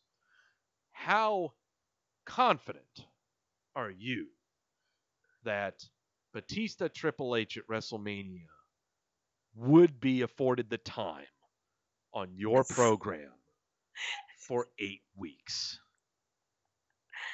Okay. I'm just asking you, do you think this is happening? Yes or no? Hell no. There we go. That's all I'm asking. Okay. All right. No. Batista last performed for the WWE in 2014 at the Payback pay-per-view. That was the pay-per-view following WrestleMania. Again, it's nice to think about. Believe me, I'm for it. I would love to see Triple H Batista. Oh, no doubt. I would love to see it. This is something that should have been started on a long time ago. It's too far gone. Stop it. It's too far gone. It's that people need to sit down, relax. Yes. Okay, now we're getting into some indie news. This is stuff that you probably won't know about. And sorry. And frankly, I don't really care about that much. But I'm sure that some people that are listening will anyway. Ring of Honor announced new dates for the Pacific Northwest, where they will be debuting in June in Kent, Washington, and Portland, Oregon. So, sorry. No. Seriously, I'm glad for that reaction because you know how much of a party people in Portland can throw. Yeah. They love their wrestling. For the love of fuck. Oh, God. Oh, man. The NWA World title will be defended on April the 27th at the Crockett Cup, which is happening in Concord, North Carolina, not but about a 15-minute drive away from me, where Marty Scurll, the villain, will be challenging Nick Aldis for said title. I am looking at potentially getting tickets for that show to go check it out because it's over on the State Fairgrounds. I've been there before. But also, SmackDown is coming to Charlotte in 2 weeks, where I'm sure Charlotte will be and Becky will be there. Mm-hmm. Lots of other shenanigans. Also, there was some kind of pay-per-view involving New Japan, and Jay White is your new heavyweight champion. Whatever. Yay. That's all I got. Moving on. I just say that because the first time that I saw this Joker perform, I saw on my show... I think it was starting this new year where I watched all of New Japan's Wrestle Kingdom on Twitch. And it was the first time being introduced to this Joker, Jay White. And, the reaction that you just heard from me was the reaction that I gave when I first saw him. So, yeah. Okay. Yeah. Okay. I don't want to talk about AEW. Does anyone else want me to talk about AEW and Cody Rhodes and the Young Bucks and all that? No. I don't know. I don't want to give them any attention. I think they don't deserve it. They don't deserve it. They don't. He's just being whiny. Cody Rhodes is whiny. Seriously. Yeah. Whiny. He's a big baby. Grow up. Amen. Seriously. Yeah. Big baby. You know, when your dog is on your roster, I kind of start to lose faith in you here, you know? I question a lot of things with him and his decisions and that whole, like... Yeah. Oh, let me see. I'm trying to bring up my little thing when it comes to injuries because we have some injury updates that people screwed up on. But I'll go ahead and bring them up anyway because they came from our fabulous friends at PW Insider.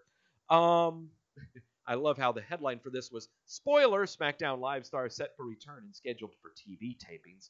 PW Insider is reporting that Luke Harper was scheduled for tomorrow's night SmackDown Live taping from Toledo, and he could have been returning on the show unless plans changed. Apparently, the plans changed because Luke Harper did not appear on SmackDown last night.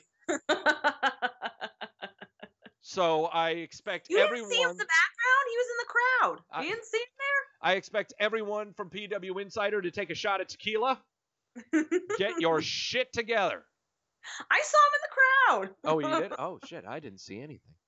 No. No, I didn't see him either. Ah, Christ. So, yeah. That's the news on your injury front, that Luke Harper is all healed up. Let's just say he's all healed up. He could be appearing at any time. And so our injury list goes like this. Jason Jordan with a neck injury. There have been reports that he is done. That Jason Jordan's career is done. I've heard the same thing, actually. It hasn't been confirmed on us with WrestleView, so I can't take stock in it just yet.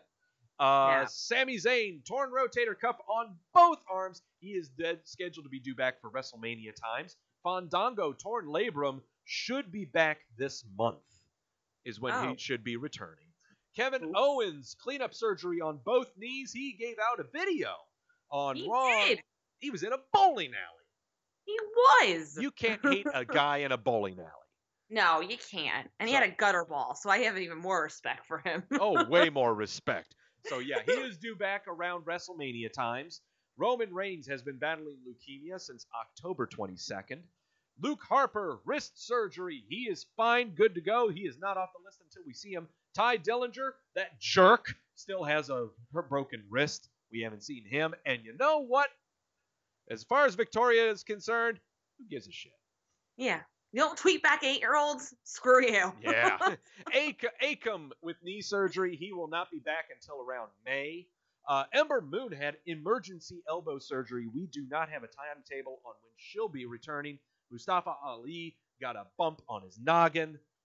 He should be back probably in a couple weeks, unless everyone starts giving him the Alexa Bliss treatment and thinks that his career is over and he's going to be made the general manager of 205 Live, and suddenly that's going to be his permanent role because he's got too many bumps on his noggin. Shut up.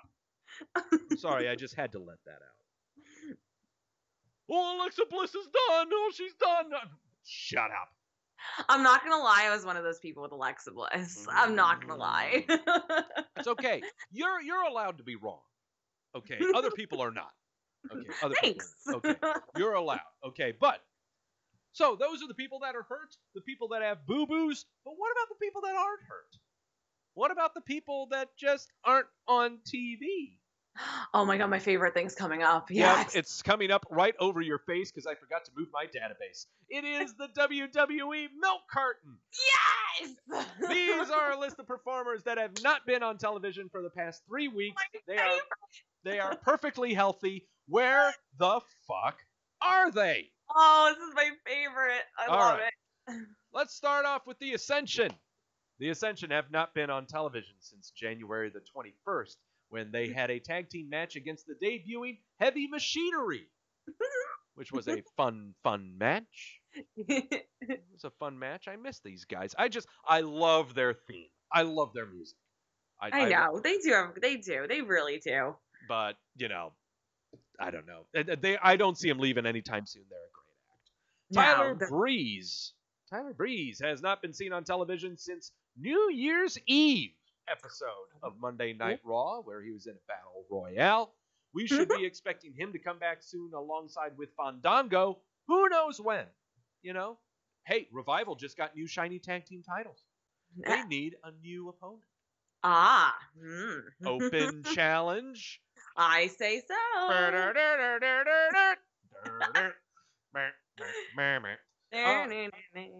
All right, now this one's going to make me angry.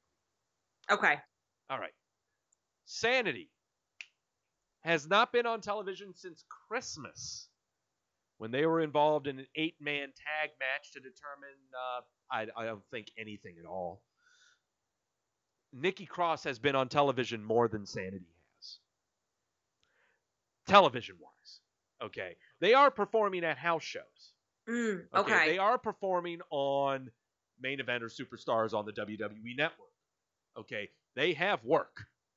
They just aren't on mainstream television. They aren't on SmackDown. They haven't been on a pay-per-view. So are they on the milk carton? Or are they just kind of like... They are on the milk carton. They need to get on SmackDown or a pay-per-view to get off of it. Gotcha. That's the only way. I got to tell you, this makes me angry. This one, just because for a while on SmackDown it was all about the Bar and New Day and Usos. That's all it was. And then out came Gallows and Anderson, and I identified with them because they made the argument that I made, that it's always been those three teams. What about us? Well, you guys are fucking to talk because you weren't on SmackDown last night. So we're back to square one. You can't make a statement like that and then just not be there. Yeah. Except, well, this time now we got Shane and Miz. And I know why they have the titles. And that's fine. No problem. But Sanity, for the love of God, they're a good act. They don't have to talk. They don't have to be on a microphone. Just have them run out and interrupt anything. I don't care. Talking is so overrated. I find it to be, if you don't have the ability, don't do it. It's okay. The great Khali never talked. And he shouldn't talk. And he was great. Kamala never talked. Okay. You don't need to talk. It's okay. If you don't want to talk, less is more. That's right. All right. Epico and Primo Cologne have not been seen since the Survivor Series. Oh. Okay. You know, there was a South American tour with the WWE, but that was back in December. Right now I see these guys as they're going to be scouts. They're going to be agents. They are up there in the years. They are they're a great tag team. They can teach up-and-comers about tag team wrestling. Yes. So right now, this is one that if there's going to be a spring cleaning coming up soon, you might hear these names involved, but taken off the active roster. Yeah. And re-signed to something else. Right. Like, it's not like there will be release necessarily. It's no. Different opportunities. Different role, different position. Unlike Ty Dillinger, who thinks that he doesn't like to apply to 8-year-olds. That jerk.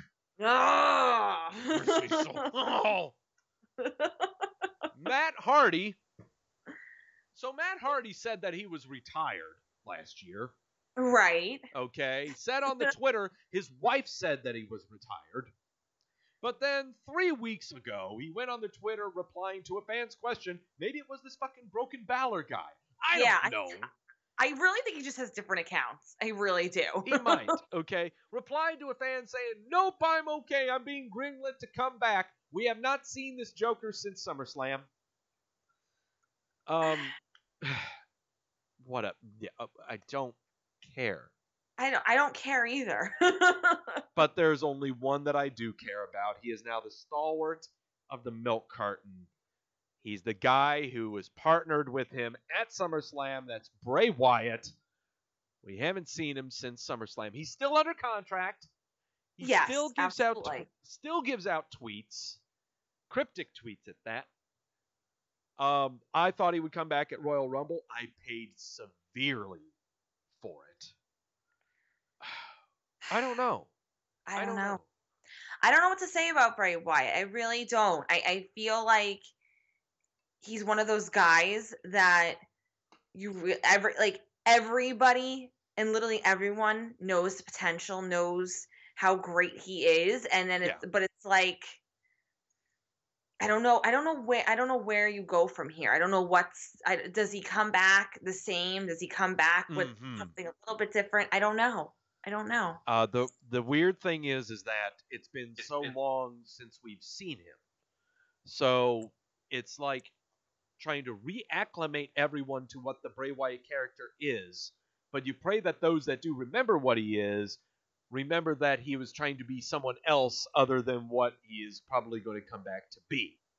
That made perfect sense. Oh my God, I'm so glad you understood what I just said. I did, even though because I'm sure someone's head exploded. No, you know what? Even though it was like a little it still made a lot of sense to me. So okay. I'm sorry if it came out like a Gorgon knot, but I'm glad you untied it. Okay, but okay. So Bray Wyatt, look, everyone wants this Joker to come back. Okay, how? Why? I don't know. I don't care. I'm far beyond that point. Okay, bring him back with Harper and Rowan? No. Okay, Rowan's got his own thing going on with a brand new Titantron and a recycling symbol for the O. That's awesome. He has found his niche. Okay. Yes, he's found absolutely. His niche. Bring Harper back with him, sure. I don't know. I don't care. But right now, it's not like there's a void in the roster right now. No, there is not. You know, there most certainly is not. No. And what's even weirder is I just don't know. Face or heel, how will he be received? You know, it's very touchy right now. So I don't want to make any predictions on when he's coming back. I don't want to take 2 shots of tequila. That's all I'm really saying.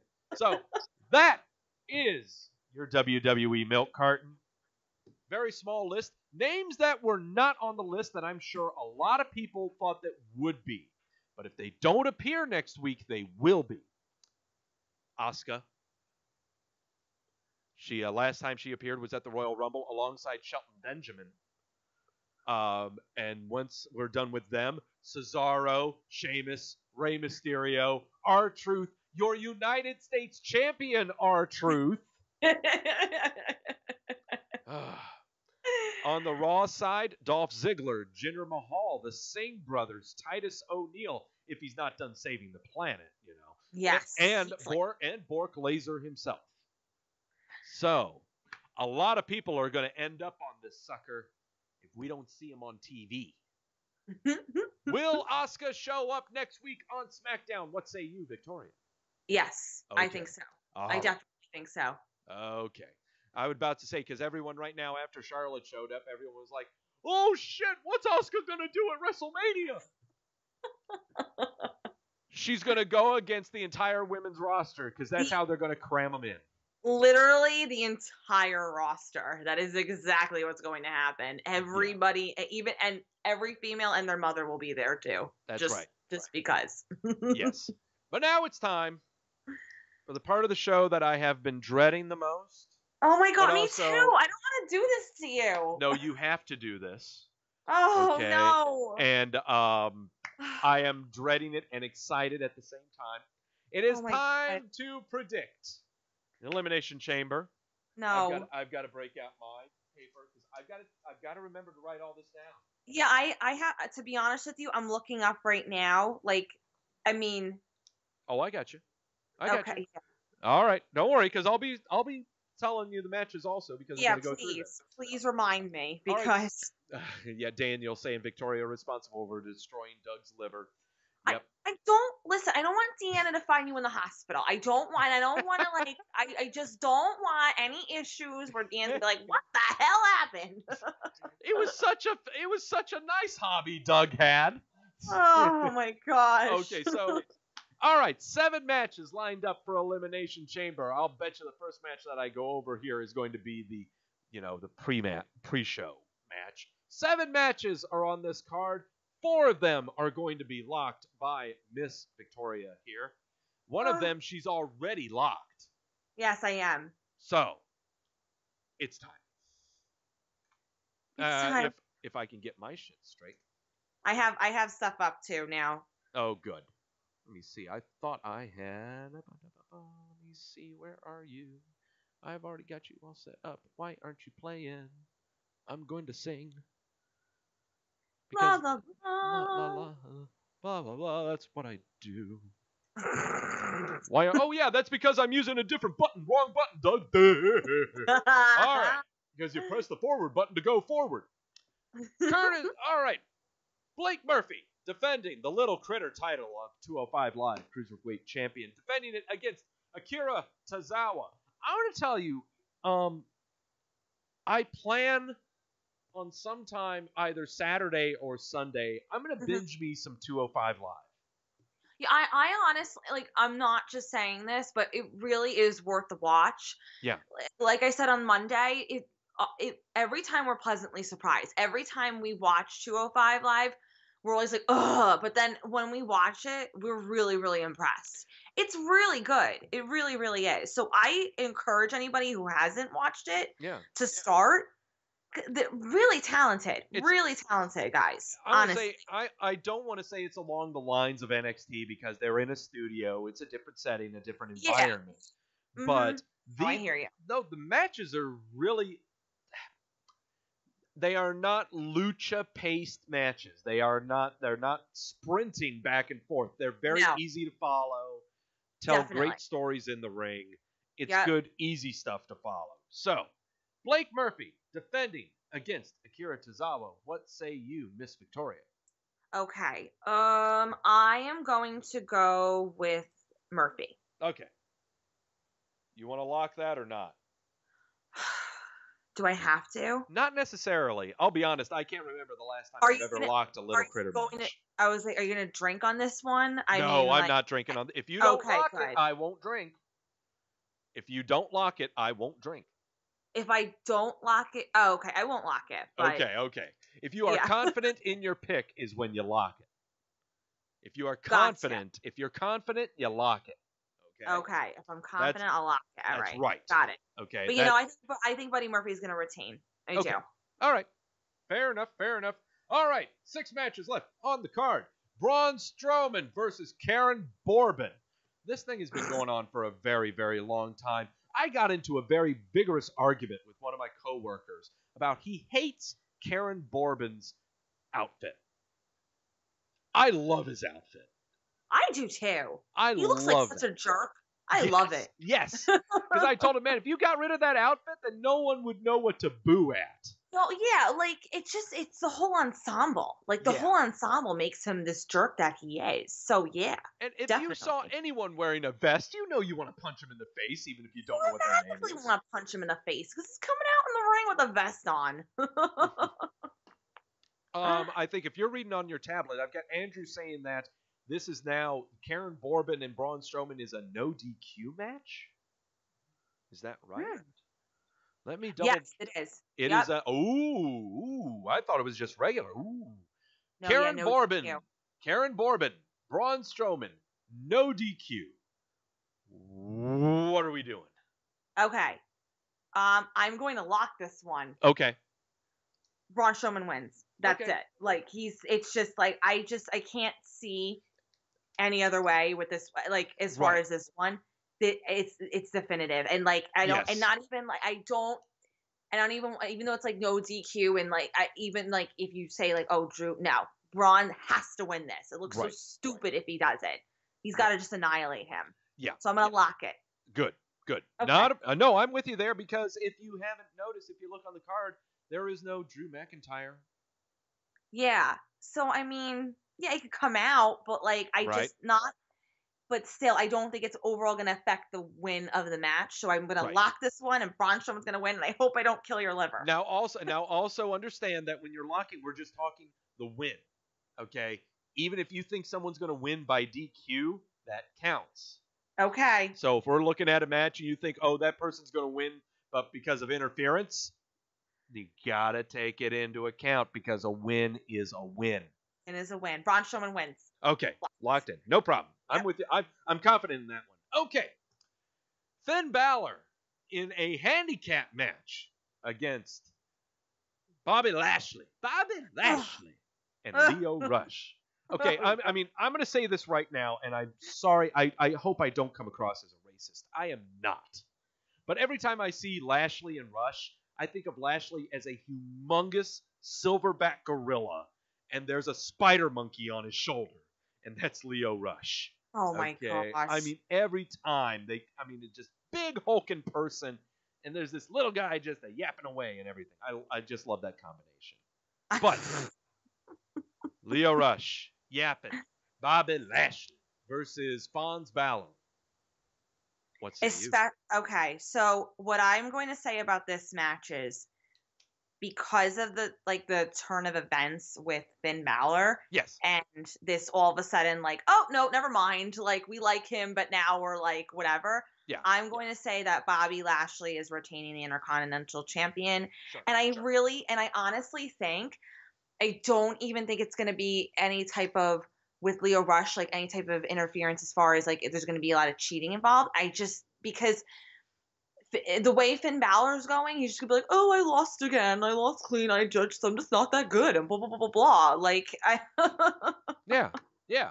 Okay, I mean, I'm sorry. Yeah, I'm sorry. The guys are chiming in. Doug went all Roseanne on us. I'll give you a different animal analogy, okay? Lashley is the hippo, and Lio Rush is the little hummingbird on its back. Oh my, yeah. Okay. How about that? All right. All right, sorry. Good. Is that better? Okay. Sorry that I triggered the entire community. I'm sorry. Oh okay. God. Come on. I think with Finn Balor too, now Andrew brings up a point. This is for the Intercontinental title. Okay. Yeah. Handicap match. Fons can pin Lio Rush. And win. I still think Bobby Lashley. Bobby Lashley. I'm still going with Bobby Lashley. And the reason why, because Finn Balor needs the Demon to win. Right. Oh, okay. Gotcha. So you're looking at the Demon at WrestleMania. I'm looking. He has to do the Demon at WrestleMania. He can't win. He doesn't win any other way. Right. So. All right. So we got Lashley down. No lock on that one. Do I lock? No, I'm not gonna lock. All nope. Right. Nope. Okay. 4 matches to go. Okay. 3 locks. One of them you've already done. Yes. Shane McMahon and The Miz defending the tag team championships of the SmackDown Variety against the Usos. All right. This is okay. This is just because I love The Miz and I have to root for him. Miz and Shane are retaining, locking. I knew you were going to do that. I knew you were going to do that. Okay, because Kenko, who was with me on the show last time, we had a go-home show for Royal Rumble. He was making predictions. He made the sentimental lock for me that Rusev was going to retain the United States Championship. And I know he did that for me because I love Rusev.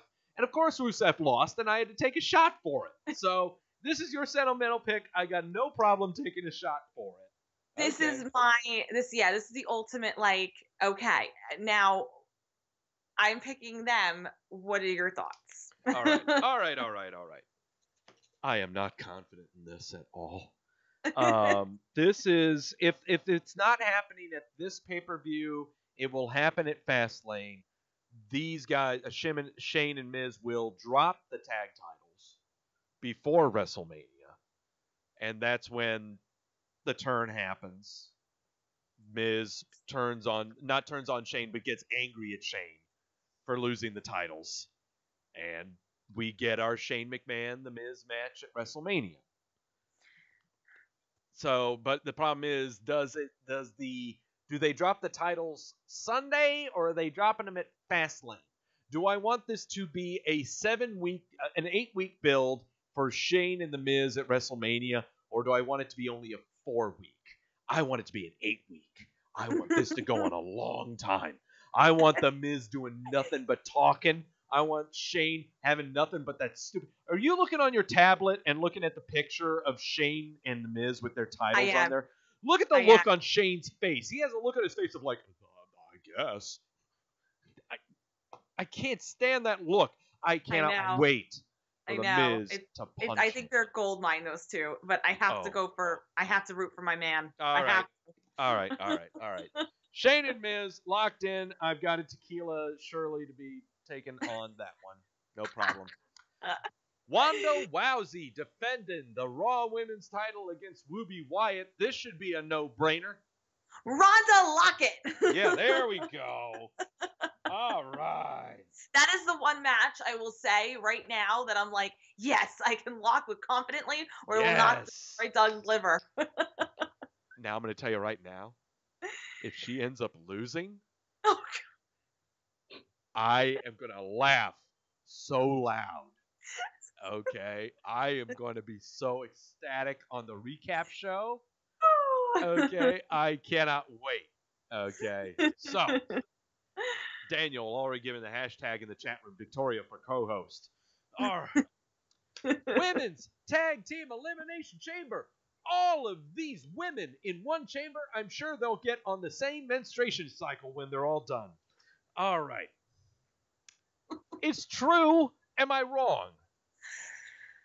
No, true. you're not wrong. You're not wrong, Doug. All right. So, anyone who's getting triggered right now, you haven't been with a lady in a very long time. Yeah, come on. Like, don't get triggered by that. I'm a female and I'm not triggered. So, relax.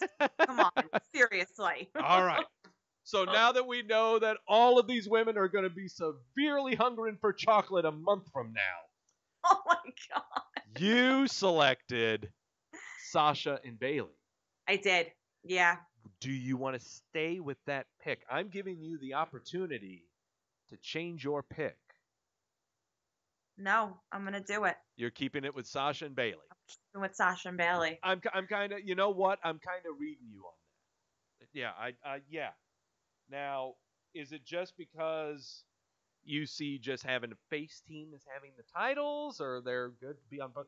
What leads you to want to stay with Sasha and Bayley? Many things. One, their faces. Two, because out of all of these women involved in this, they are the only ones closest to have been involved repeatedly in these. Like Ronda Rousey, had mentioned, Sasha, before like this whole, she had her matchup and whatnot, and they're the closest thing to these women who were main eventing right now. Right. And yes, Nia Jax with Becky Lynch and but I think if you take into account with everything with Sasha and Bayley, they have nothing else going on. Right. They literally have to win these, honestly. If they want to make any sort of like history to their names, they have to do it. They have to win. Right. It has to be face. It has to. It has to. The only two teams that I saw in this that would actually get it were Sasha and Bayley or the Iconics. Why do you say that? I'm very curious. The Iconics, just because, well, first off, you look at the 6 teams that we have in there, there are only 2 teams that are faces. That's Sasha Bayley and Naomi Carmella. Naomi Carmella, no, that ain't happening. So Sasha Bayley, if you want faces to get the title, it's going to be Sasha and Bayley. But if you want heels to get the title, which heels do you want getting the titles? Which bad group do you want? Mandy Rose and Sonya Deville, as great as they are in the ring, they're better in singles, not as a team. You're wasting time with them when you should be developing them. Tamina and Nia Jax. Oh, no. No. First off, the seeds were planted on Raw that Tamina is not happy with Nia Jax talking all the damn time. Okay? Something's going to be happening between those two within the next 2 or 3 weeks. Okay? Liv Morgan and Sarah Logan, not yet. No, not yet. Definitely not yet. They are a team. The Riot Squad group is primed to have a massive, massive turn. I mean, there's a groundswell for them right now. They've been fixtures on Raw. They've been fixtures and tag matches and singles matches. They are a fixture. Okay? It's going to be a time I'll say it within the next 6 to 7 months, people are going to be cheering for the Riot Squad. Yeah. And it's I could see that. and it's honestly just because Ronda Rousey's on TV too much. Becky Yeah. Lynch is on TV too much. What about us? What about the freaks? The one with the blue tongue that just really likes Jolly Ranchers. The one that thinks she's a Viking even though she's from Kentucky. And Ruby Riott. That's what happens when you live in Indiana too long. Okay? So, I am not wrong. Okay? And you could tell that the scotch is hitting me. So the Riot Squad, I don't see. The Iconics to me really fit. Because if I want a heel team to have the titles, I want an obnoxious team. Yeah. I want a team that who's gonna brag and and really like, yeah. Oh yeah, I want them yapping on both shows, going nuts. Everyone booing the hell out of them because they cheated like hell to win the titles. Whatever the hell else, you know.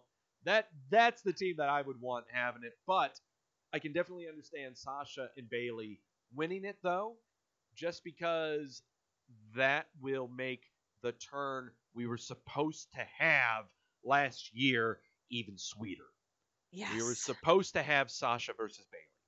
But the only reason we didn't get it was because of this shit that's happening right now. Okay? Because of Evolution, because of the tags. Yep, it's all. This is the only reason. So, throw them a bone, give them their titles, and then can you give us what we fucking wanted? Yeah, just make them, like, just seriously, just make them shut up at this point. I just want them to stop talking. Yeah. Like, now, the bigger question, too, is, just like before, what I loved was the one that threw the first punch was Bayley. And that felt so good. So good.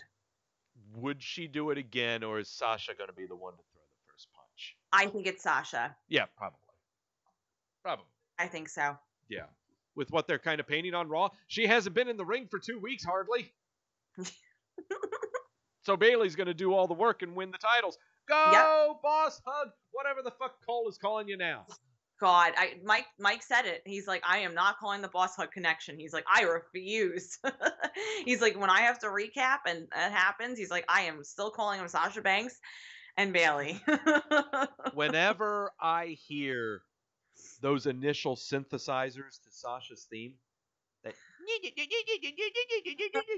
I take my head and I jam it so underneath the cushions of my couch. Because I know what's following it. The outrage that I have when the two of them, I'm already like, I'm done, and like Mike's like, they haven't even done anything yet. I'm like, nope, I'm out. No, it's just I'm out. It's just when I hear that, I just slide my head because I know I'm gonna fucking hear it's boss time. It's a Pavlov dog situation, and I immediately hear it, and I'm like, yes. Get me out of here immediately. Jason in the chat room says hi, Vic. Jason in the chat room says hi. Everyone say hi. Everyone hi. Hello. Quentin showed up in there too. Shifty showed up. Everyone say hi. Hi. Daniel is saying it's boss time. You can. God damn it, Daniel. Okay. Finally, main event. We think Elimination Chamber, WWE title. Daniel Bryan, Captain Planet, defending the wooden belt against AJ Styles, Randy Orton, Samoa Joe, Jeff Hardy, and the newly anointed Kofi Kingston. What say you? You've done all your locks. My health is okay. You can screw up this once.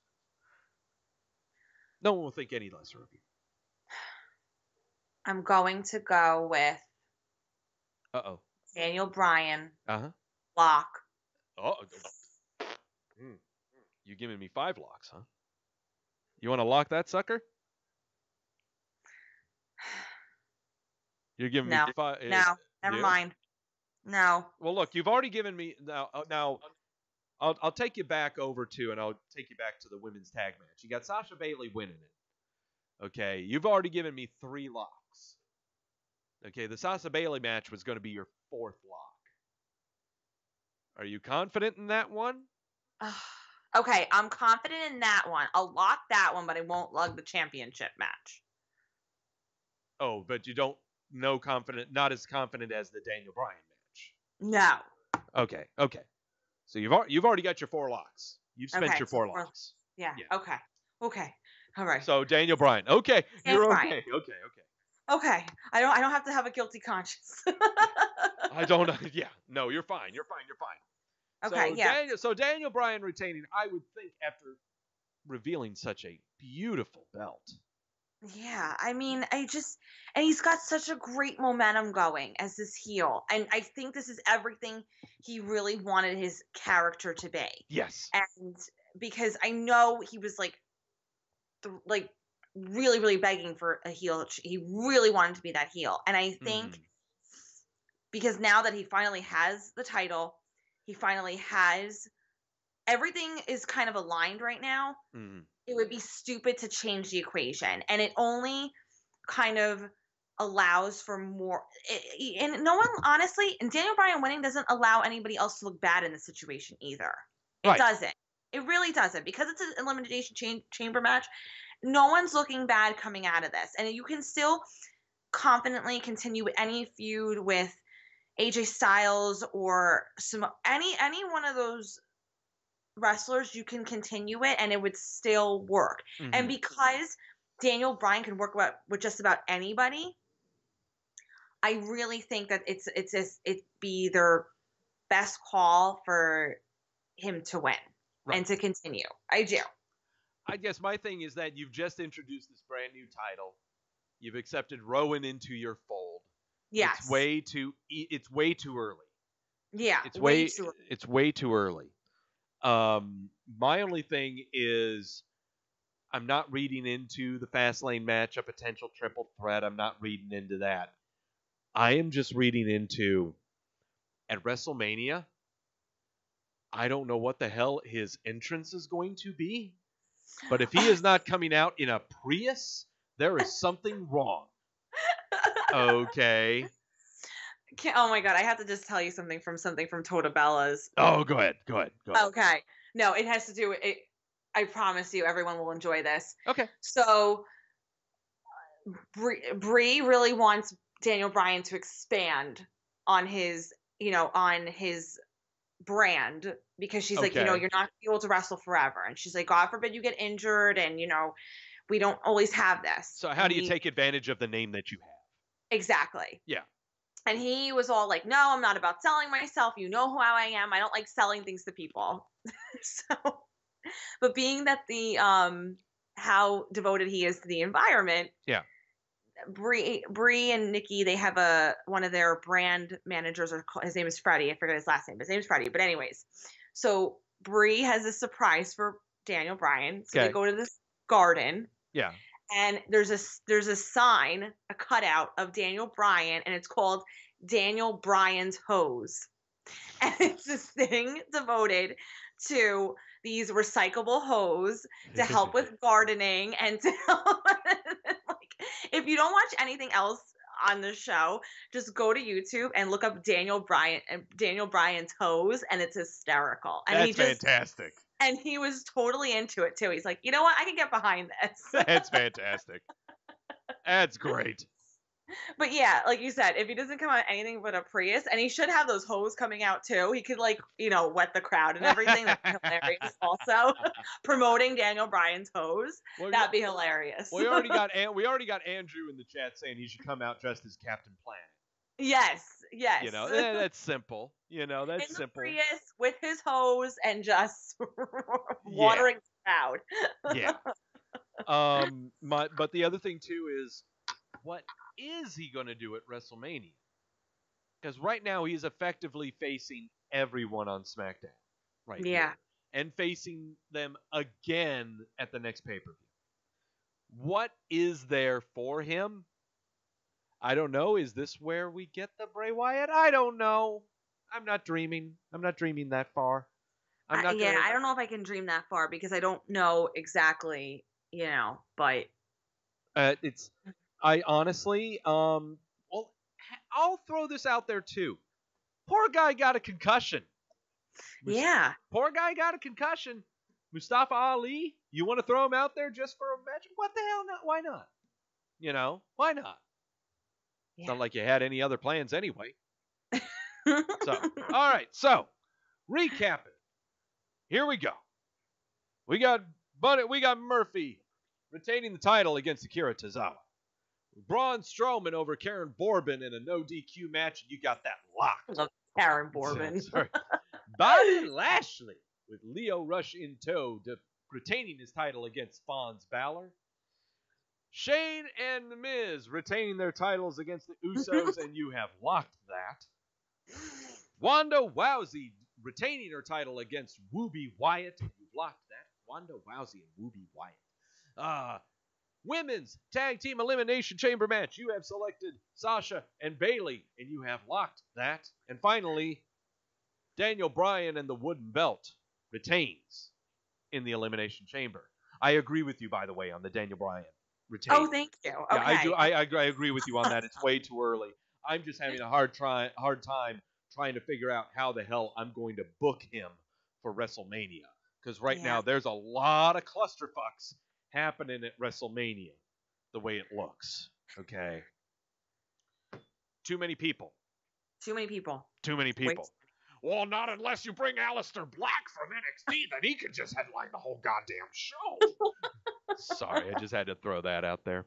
That's what I see on Twitter. That's what I read everywhere. Okay. Oh my God. It's what I have to. It's just what I got to put out there. No, better yet, it's gonna be Kenny Omega. Yeah, Kenny Omega. Kenny Omega. He's coming out. He's gonna take every goddamn thing. He's gonna dress up as a video game character. Is what he's gonna do. He knows the Street Fighter better than anything else. All right. We got to get out of here, kids. All right. What a show. What a show. This was fun. This is a lot of fun. Quentin just said lock Doug's liver will tap out. Yeah. Well, it might. Well, it damn well might. Just to show you again. This is what I take a shot of if for every lock that Victoria has gotten wrong. Do I have Mike on for the fast lane go home? Mike? Well, he was watching on the YouTubes. Yeah, get Mike on here. Get Mike on here. Mike! Mike? Where the hell is he? Mike? Go find him. Mike, you're wanted. Do I have to text Mike, you're wanted. Here. I am. Yeah, show up on cam. Yeah, show up on cam with you two. Okay, so Victoria is responsible for my liver tonight. So I've been listening. Yeah. Are you to be responsible for my liver on the go home for Fastlane? Oh yeah. There you go. Absolutely. There you go. And for I think it's about 3 weeks from now, 4 weeks from now, 4 weeks from now. Yeah. Yeah, March 10th. Yeah, so March 10th. It's a little less than a month. Oh, why did your eyes get like? Oh, hey, it involves my health, and he's been around me. He knows he can't wait for this shit to happen. Ronda Rousey defending her title on the pay-per-view, going with the opponent for no reason. Exactly. I knew you would do that. Yes. All right. Cool. We heard it here first. And WrestleMania totally ruined. All right.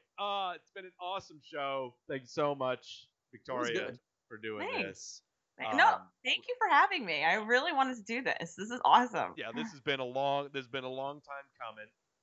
Thanks to everyone who showed up in the chat. Oh my God, let's rattle off some random names: CJ, Quentin, Andrew, Mike, Daniel, Shifty, Gills, Jamel, other. If I didn't mention your name, direct message me on Twitter and yell at me then. Okay? Do that then. I'm keeping this on Mike and Victoria because I am buzzing and they look prettier than I do right now. Yes, both of you. All right. Thank you so much, everyone, for showing up on the show. You can catch these two jokers every Monday following Raw on this very same channel. By the way, if you haven't subscribed to the Wrestleview YouTube channel, the hell's your problem? Why aren't you? Could you two enlighten them? Why tell them to subscribe to the Wrestleview? Subscribe. There's good shows on the network. You want to watch good shows, don't you? You want to be entertained. Yeah. Or do you want somebody to sit there and tell you what your opinion's going to be? Or do you want to have people that actually think and actually have a good show? Yeah. And look at Victoria. Seriously. Period. Catch them next Monday. They are here every Monday for the Post Raw recap. Also, myself, I guess I'll bring myself in shot now. I'm going to be with Adam covering the Elimination Chamber pay-per-view after the show on Sunday. Hopefully, I won't be too hosed, but I know I will be hosed next week because it is all Victoria's fault. Tune in. Tune in next Wednesday. I'm going to Next jail, week. everyone. Oh boy. I better make sure I have a decent chaser. I cannot chase with the scotch again. That We was should bad. sign a contract. He can't sue me for any. Thank you so much, everyone, for tuning in. Thank you all so much, Mike and Victoria, for stopping by. We will see you all Sunday covering the big giant cage with glass pods, and someone's going to go through one of those glass pods. You damn well know it. Like, by God, it's bulletproof. But it's bulletproof. So, but apparently it's not. A woman's going to go through that thing, and we know that some of those women are more lethal than bullets. See y'all next week. See y'all, Bye, everyone. and my quote that I always say. Oh yeah, know when you're being sold to. Catch you later.